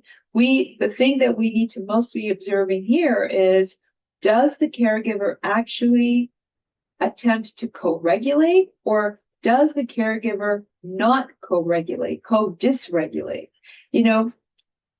The reason we shouldn't let infants cry it out, as we've learned, I hope so far, and probably is that if something feels wrong to the infant, they cry. And if something is going on for the infant and they cry, it's because they're not able to discern what it is that they feel and problem solve it in a way. Their limbic system gets activated, and because they don't have executive functioning, right, they cry. So really, if a cry is high alert, is help. Any cry is, I need you, come close, I need you close to me, and I need you to be near me so that I can feel better. You may not be able to fix, what's going on, but you being near me is something that can be helpful and important. And so, when babies cry, they need to be seen and soothed, and the caregiver needs to create safety. And when caregivers are responsive to this, what they're actually helping their infant do is know that two very important things are happening. I can co-regulate you. In other words, like co-regulation is sort of like a neuro. It's a there are a couple of things need to happen before co-regulation can actually happen. And this is something very important also for caregivers. Some caregivers think that, well, if I'm here and I'm showing up, like, why is she still crying? Like, I'm here now. And it's like, well, actually, the infant has to sort of physically feel regulated. Then they have to look into your eye and know that you're there with them and that they know that you're actually, being there with them, that there's a, back and forth interactions are happening. Like you're hearing my voice, I'm hearing you cry, I'm helping you soothe, I'm trying to figure it out. And then co-regulation happens. So it doesn't just, magically happen, quickly, right? Co-regulation, is like a calming alongside. The parent shares their physiological state with the child. Ideally, the parent shares their calm nervous system with the child. And what it looks like is you're in distress, and I see that, but I'm not in distress. We're different. And that's why co-regulation, happens. Find my list now. Well, I have a list It's got to be somewhere. of paper products and Oh, sorry, I will mute. Somebody's unmuted. stuff. okay. Right. Mute. Set to go? Yeah, I think I found them. Sorry about that. Okay. That's okay.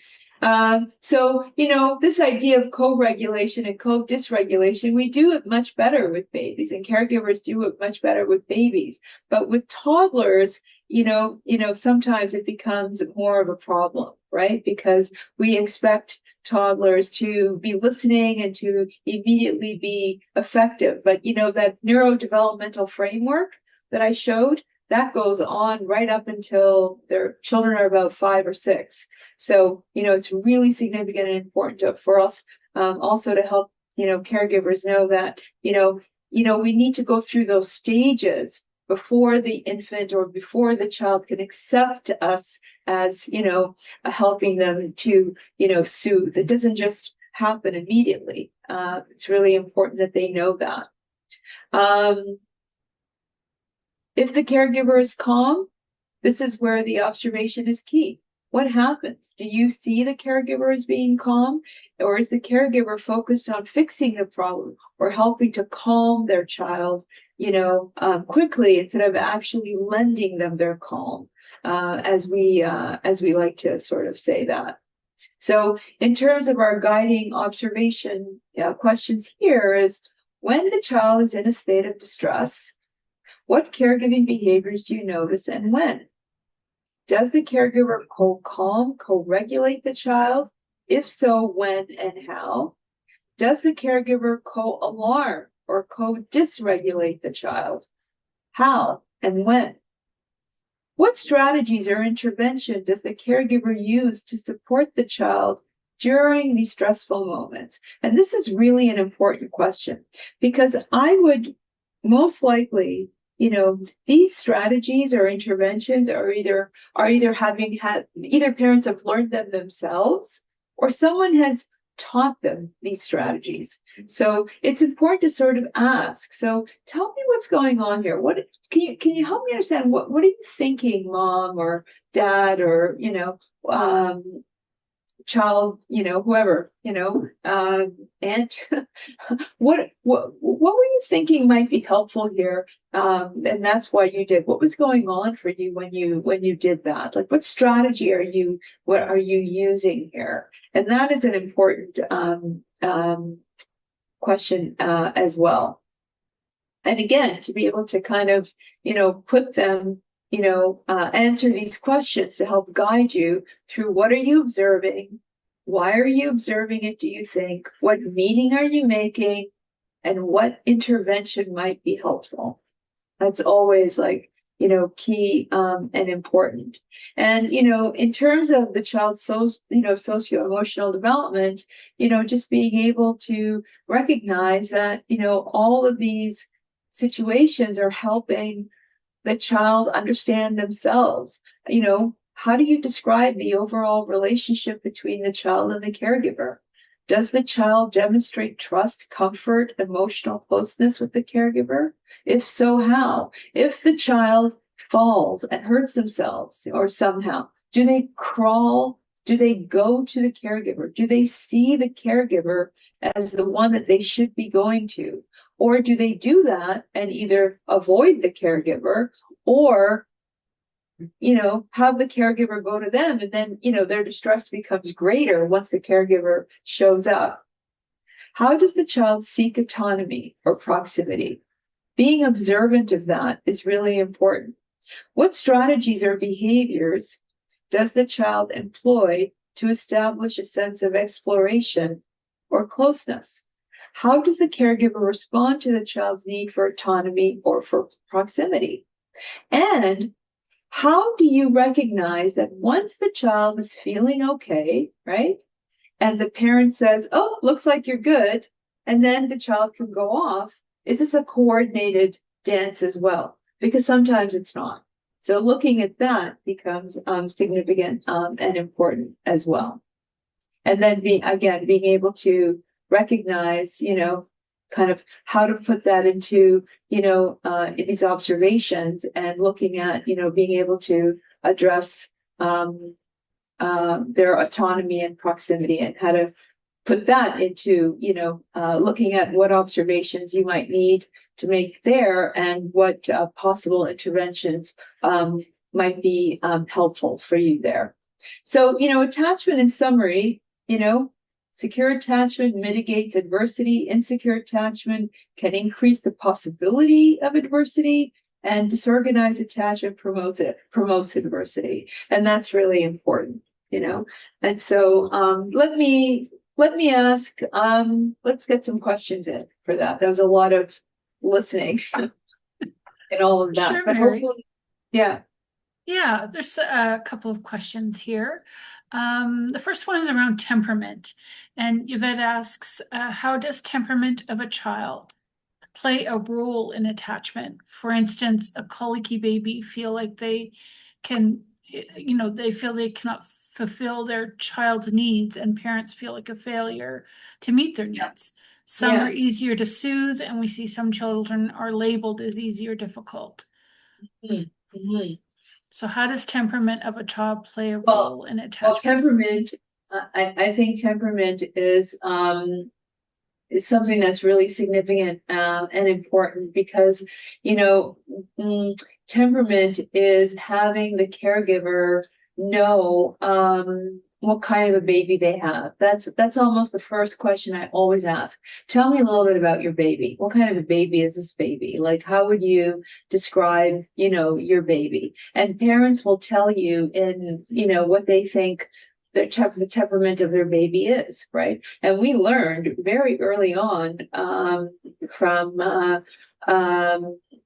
about temperament, Stella Chess's work, that has taught us that temperament can stay consistent, right? Like, we have some children who are really easily engageable, and they get to their ballet class and in they go, and no looking back.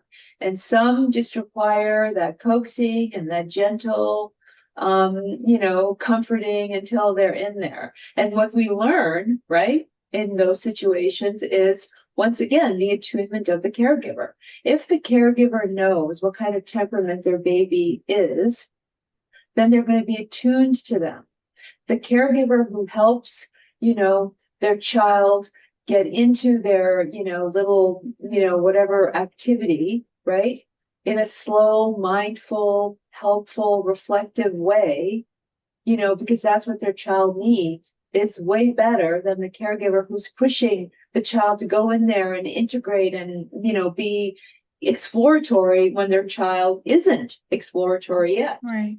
Right. So if their child is on the bottom of that, needing proximity because their temperament, right, is one where they need more time to get to the top, and their caregiver is pushing them into doing that, then you're going to have some difficulties. But excellent question. Temperament is extremely important to know, and always something, to address with the caregiver. And I just ask, tell me a little bit about your baby. What's your baby like? Are they, like smiley? Are they not? Or anything like that? Yeah. Right. Thank you. I have another question here. Lyra asks, in an instance of repetitive responsiveness and co-regulation from a caregiver, at what age can we typically expect a little one to trust themselves enough to begin to self-soothe or practice self-regulation skills? Good question. Um, and if you have a chance, I want you to go to the 0 to 3 website, or if you Google um, um, mm, the survey that 0 to 3 did on, it's called I think it's called the expectation survey, parental expectation survey. Here's the interesting thing about self-regulation. Our human brain is the slowest possible thing that helps us to literally mitigate, our limbic system from taking over and making impulsive decisions. Our self-regulation capacity, like, literally matures at age 25. Mm. So it takes a long time. And one of the things that 0 to 3 did was they asked questions to practitioners, caregivers, educators, how old do you think a child ought to be before they can learn, share, before they can share their toys, before they can self-regulate, before they can manage, frustration, before they can understand that they have to be cooperative during certain times and not during certain times. And, the answers that caregivers gave based on the science, which is, from infancy right up to about age 5 or 6, right? It's a very slow process. It's about self-soothing. It's about knowing I am self-regulating as a 4-year-old. If I know that if I get into trouble with, this, little peer beside me, if I know to call my teacher or to call my mother or to call my father, I am self-regulating, because that makes me know that my dependency need, right? I need help, and I can call on someone to help me with that. That is what creates self-regulation. That is what's going to make me feel always better to self-soothe. I can self-soothe for a bit. I can try 1 or 2, interactions, and then I'm going to know that I'm out of my resources and I need to go and get, something or someone else to help me. So, self-regulation is really something that is misunderstood, because we don't do it very well. We're driven to seek proximity when we are in distress. Think of yourself, like, at some point you try something when you're in distress, you try this, you try that. At some point you need help. That is self-regulating. If suddenly, you act out your frustration, right, by doing something that is not necessarily helpful to your problem, then you're not self-regulating. Does that answer your question? Like, it's a slow process. And, look at that, I think it's called the expectation gap. It's really amazing how much we don't understand about the science and the expectation of toddlers in particular. There's maybe I'll be invited another time, but there is a workshop I do on understanding children's behaviors, where I talk a lot about that. Remember that neurodevelopment framework, right? To help the child even know that you're there to be co-regulating them is a process. So to just show up and know how to self-regulate, that's really hard. Yeah. Excellent. Well, and I appreciate the folks who are posting links in the chat and on the board. That's awesome. Excellent. I, I have another question or a Sure. few more. One more from in the chat from Emma, who says, once an insecure attachment style is set, how do we pivot into a secure attachment? Yeah, excellent question. And this is where, my comment at the beginning, which was trust your relationship changes, right? As soon as caregiving behaviors change, the attachment style will change. It's going to take a while. It's going to take a while. It's not going to be like overnight or anything like that, but it will change as soon as caregiving behaviors change. As soon as, being seen, being soothed, feeling safe changes, the security will change. So many, many, many times I will say to, caregivers will come and they'll, like in my practice, I don't see young children. I don't see them individually. It's not a practice I do. I see them together. I see the family together, the dyad together. And, parents will say, they come with their toddler and they say, the kid is doing this and doing that and doing this. We need them to change this and change that and change this. And then softly, and I hear and I understand. And by the end, what I'm saying to them is, my job, if I do it well, if I do my job well, I'm going to be changing you. And as I change and help you change, you will be changing your child. Right.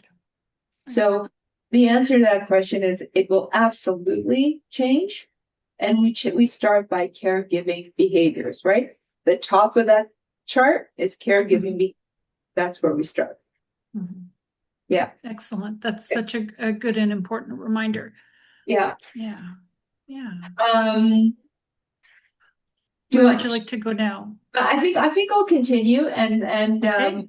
we're all, yeah. Okay, excellent. Okay, so here we go. So now, based on everything we've learned, right? How are we going to support this mother and this baby that I introduced before? What do we need to do here? Well, you've used your guiding questions to collect and organize your observations. Now what? What do we do? Well, we start first with the caregiver, right? Understand where they're coming from, observe, listen, give it enough time. If you use the AI, if you're in a position or in your agency to use that interview to help the caregiver learn more about themselves, with the way that I use it, which is, it's more complicated to sort of explain in this workshop, but it's really, a way to help the caregiver learn more about themselves and for you to learn more about them. And then I also use, this Cole and Park, which I'll tell you a little bit about in a minute. So the caregiving focus, right? If parents themselves have unresolved issues from childhood, the child in them can become activated and they may be unable to fully be present in the current moment. And this happens during that stressful time. It doesn't happen during times when there's no stress. It only happens when there's stress. So that's why, as part of the questions, it's like, observe what the relationship looks like when there's no stress. Observe what the relationship looks like when there is stress. Why does the caregiver suddenly become rejecting, harsh, and punitive? What's going on for them? Might there be something going on for them because it's being triggered by them from their past? So helping parents put words into what's happening for them during these times helps them to distinguish between, what their infant needs from what they might need or what they might be perceiving and what might be getting in the way. So being able to pause, being able to say, tell me what's going on for you now. And this is hard sometimes because the baby might be, screaming and hollering and, starfishing, on the carpet. And you might have to be like, okay, we're here. Your baby knows we're here. Everything is going to be okay. You're holding your baby. Tell me what's going on for you. Tell me what you're thinking. Tell me what's happening for you. Help them put what's going on for them into words, because they might be just avoidant of what's going on for them. So a parent who may have experienced their own relationship that might be insecure in childhood might be, being recreated right now. But, the significant part is that history is not destiny. Like, it's not destined to be the same. And we help caregivers, understand parenting is beautifully evolving. it's continuously evolving, and repairing childhood and evolving parenting is super important. What happened in childhood? How did I adapt to the situations? What understanding can I alter the adaptation as an adult so I can make different choices? What do I need to learn? If I learned to push down my own needs for care during distress when I was little, and I have learned to minimize my own feelings of distress, and now I have a temperament baby that is cueing me all the time, right? Temperamentally, you might have one baby that cues 30 times in an hour. You have another baby that cues 6 times in an hour. Cues, right? Cues for proximity. So if I'm a caregiver who's like, what is going on? Like, if I've learned to diminish my own dependency needs, and now I have a baby who's cueing me 30 times an hour for dependency, I might just think that they need too much. This is a baby that needs too much. And I might start to operate dismissive and not wanting to attend to this cry, because I want to teach that baby not to cry.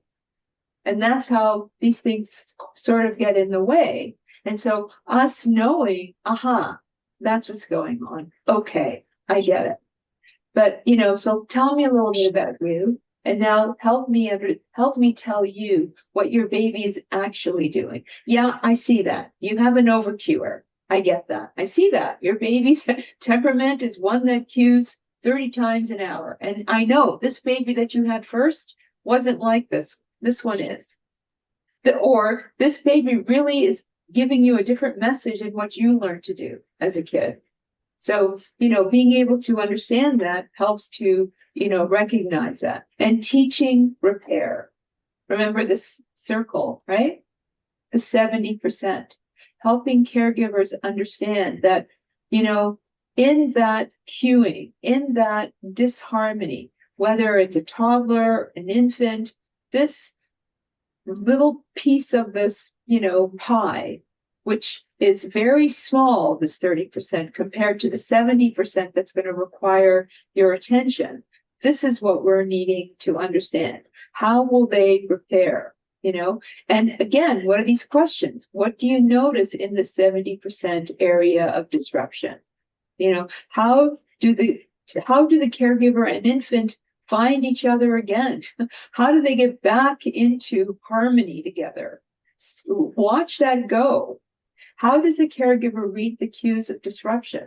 How does the caregiver regulate distance between them and their infant? Does the caregiver actually walk away when there's a distress? Or do they know how to move towards? Do they withdraw? Do they try to control?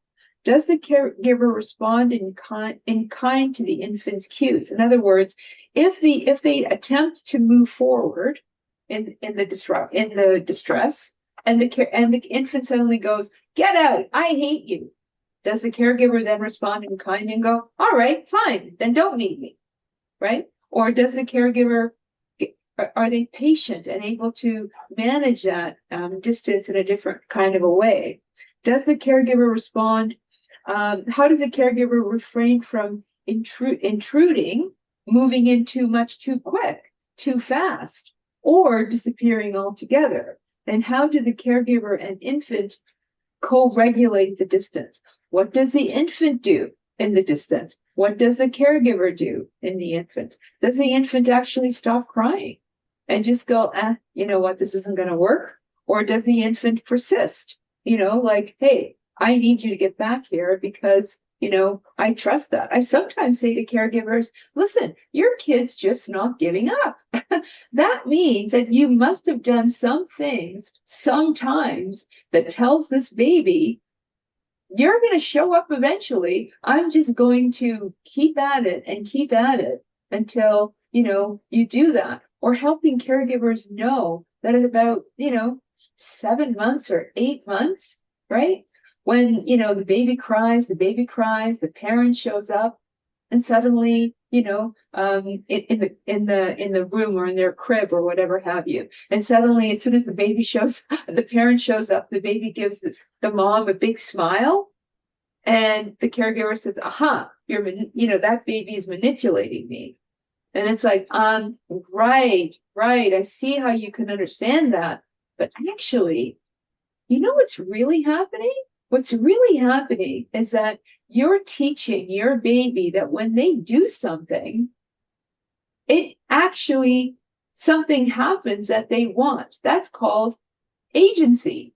So when you show up because they've been crying, and now their little 7-month-old brain is like, wow, look what I just did. That's what they're smiling about. So you're actually helping them learn that something that they do produces an action. And that action is you showing up in this situation. Isn't that amazing? And then it transforms or helps to transform the whole experience.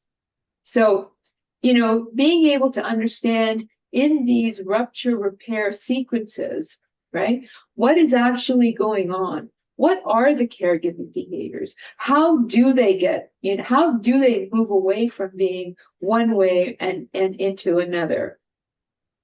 And so, looking at those questions, and again, like using them as guides, being able to, ask them of yourself, like, is what I mean. Like, what are you observing, and how are these questions? How can they guide you into these observations? One of the acronyms that I really appreciate is PART, which is, it stands for presence, attuned, resonate, and trust. So what I say to a caregiver, like, presence is being there, actually showing up, right? Remember, seen, soothed, safe, right? Attuned, focus on the inner state of the experience that the child is having, right? I understand these feelings, being able to have the parent understand the feelings. And when you do that, trust is creating, because the kid feels soothed because they feel seen. So what I say to the parent is, what part of you does this infant need right now? Part. Can you be present, attuned? Can you understand what's going on in their inner world? Because that is what's going to create trust for them. And Cole is curious, open, acceptance, and love. All these characteristics involved in being, present. So can you be curious, open, accepting, and loving towards, what your child is needing from you, and how to be, this acronym, it's not as nice as the PART acronym, but it is really important to, to help the parent sort of understand and be connected to what's going on for them right now. And can they connect? Does this help them be, more connected to their infant? Because if they can be curious of what's going on instead of judging it either about themselves or about their infant, it will help them stay more open, more accepting, and more loving in that place, And like, change is really important, because we have change monitors, so we have to know, how are we navigating change? What specific interventions or strategies, if any, does the caregiver use that prove effective in strengthening that caregiver-child relationship? Based on these observations, what conversation is important to have with the caregiver? And this is where, it becomes, tricky around, how do I have these conversations with them?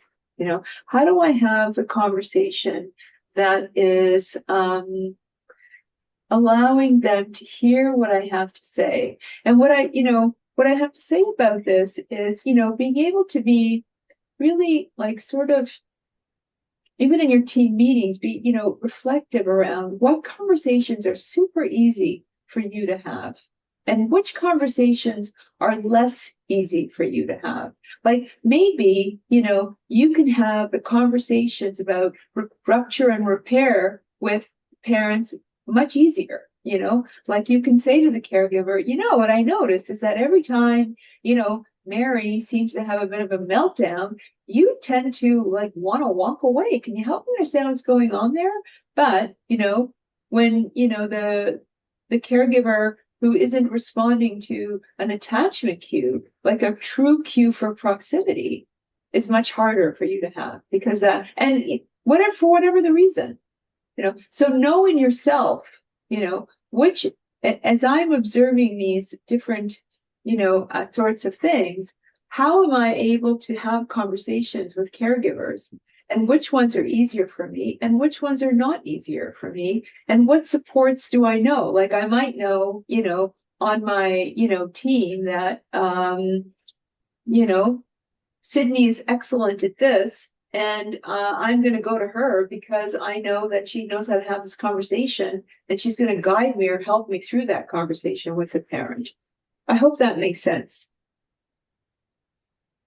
Yeah, and again, being able to look at the impact on the change process, being able to understand it in a way that is helpful to you, and tracking, are the changes that you want to make, are they actually, being delivered in a way, right?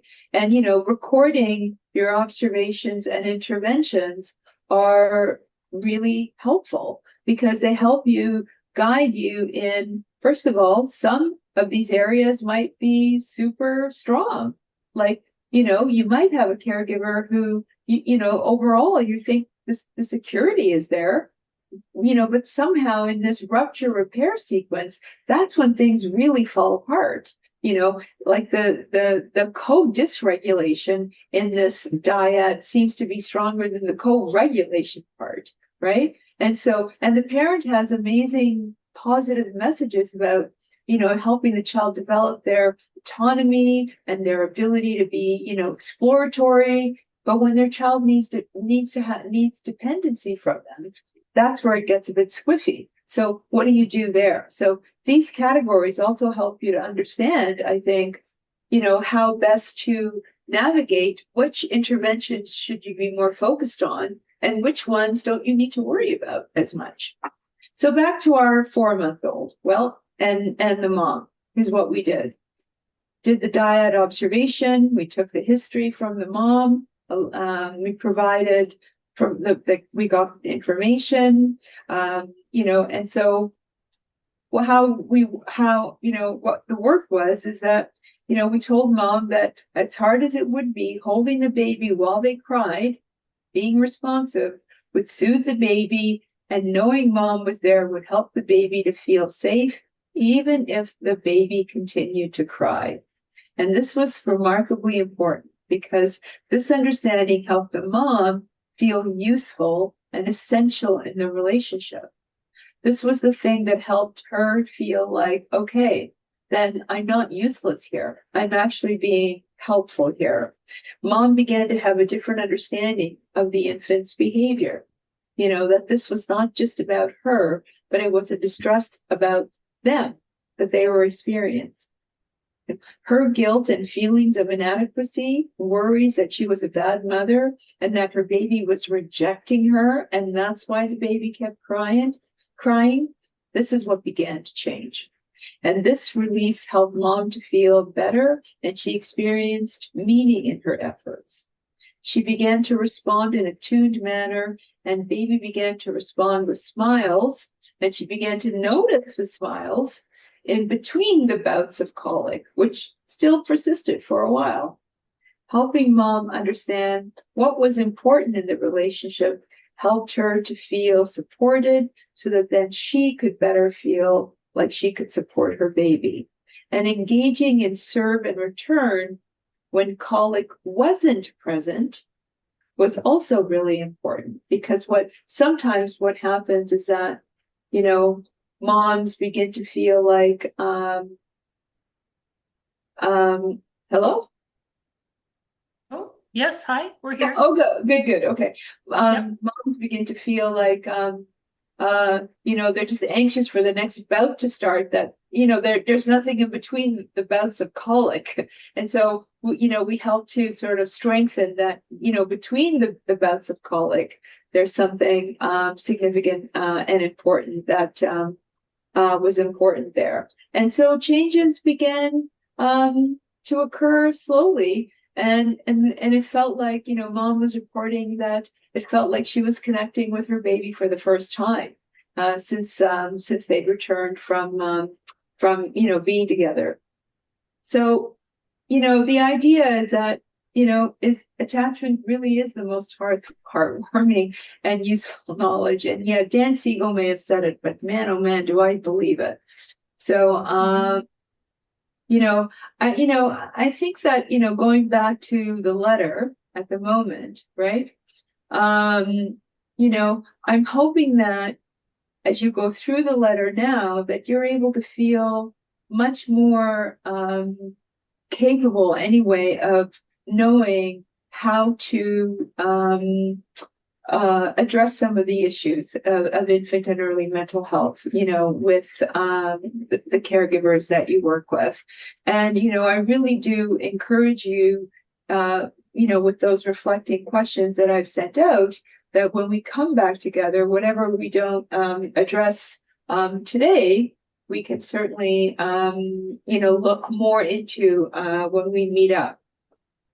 Yeah, so there's some time for some questions now.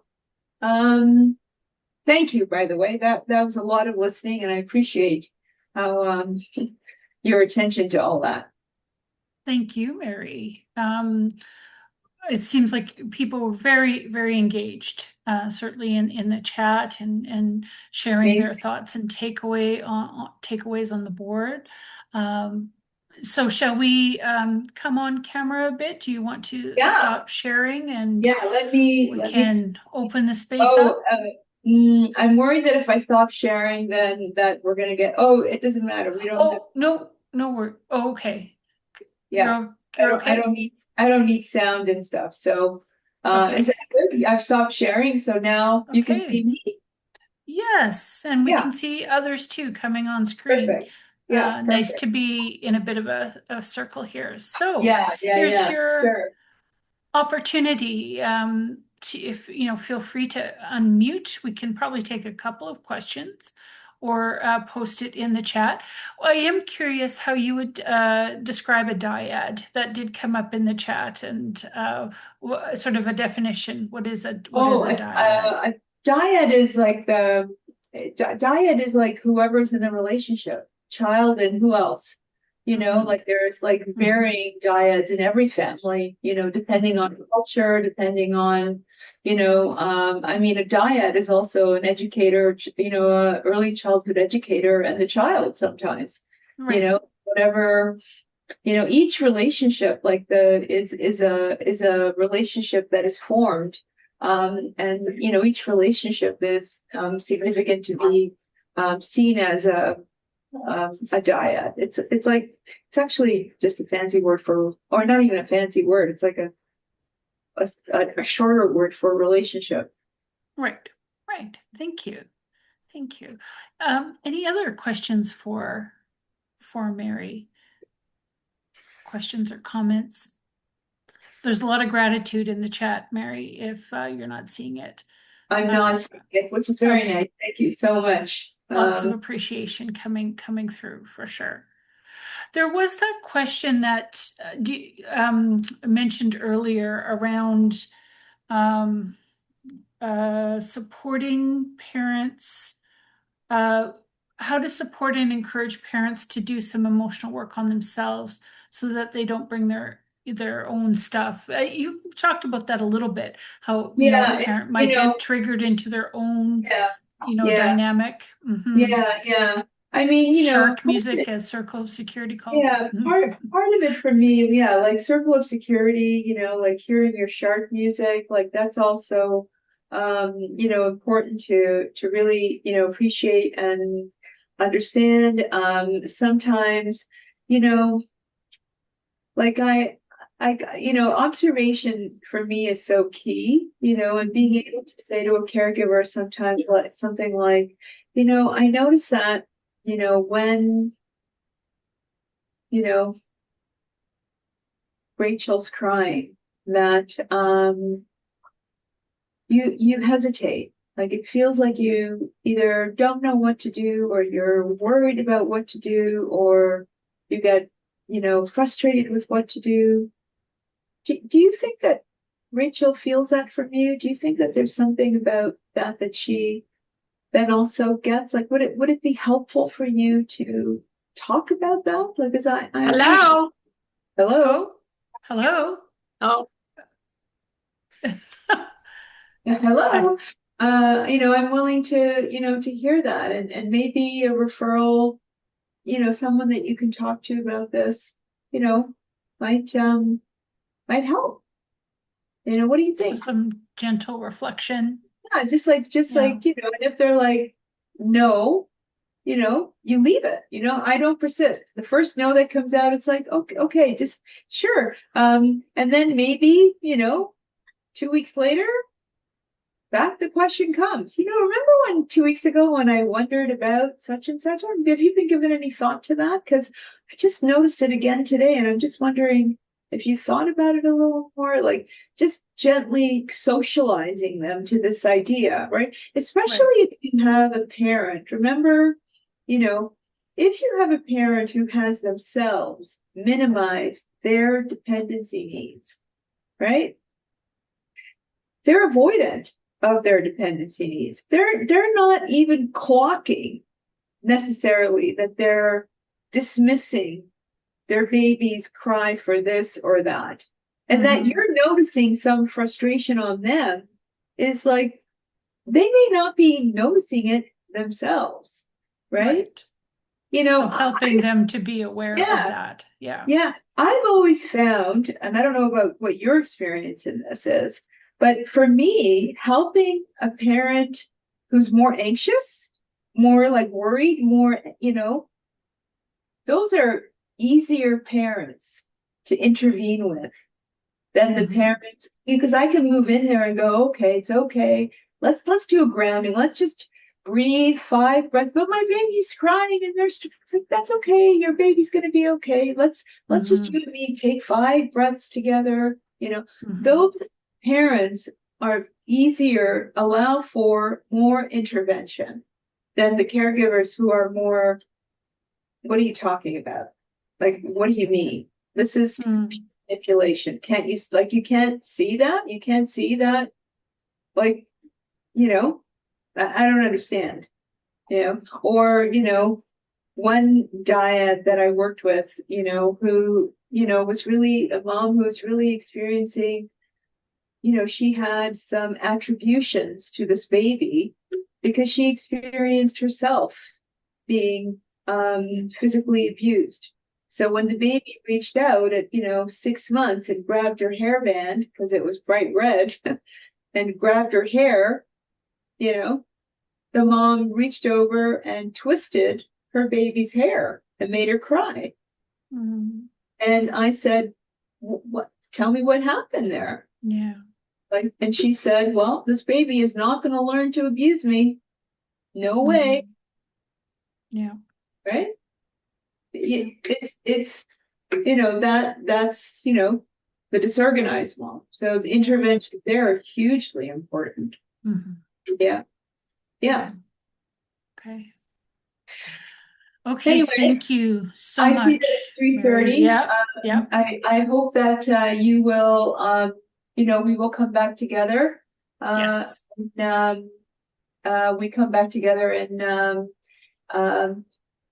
March 18th. March 18th. Thank you. That's right. Yeah. Yeah. And I've posted the link a couple of times in the chat. Certainly that information will be going out in our network newsletter, on Web Connects, all of that. And you're very welcome to join us. Mary's request is that you would, that people who come would have at least, attended today or watched the recording, because it's going to be a follow-up session. I have one, what will be sent out, there's been a few people asking, is the recording of the session that will be sent out to everyone. So unless there was any further questions or comments from you, Mary, I do have one little quick quiz question that for Okay. the all-important Zone Cup points. Okay, And go Central. what's that? Well, I'll post it in the chat here. And it's a I'm fill gonna sign in. off and leave you to Go that. Central.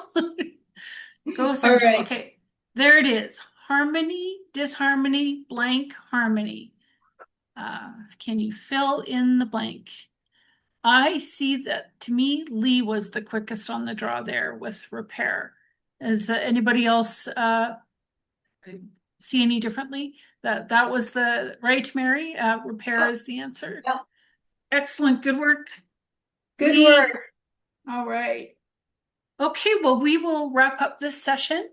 Thank you for attending. And then I just have a few Thank you wrap so up much, everyone. comments to make. I'll thank you, Mary, and have a good rest of the day. Thank you so much. Take care. Okay, so let me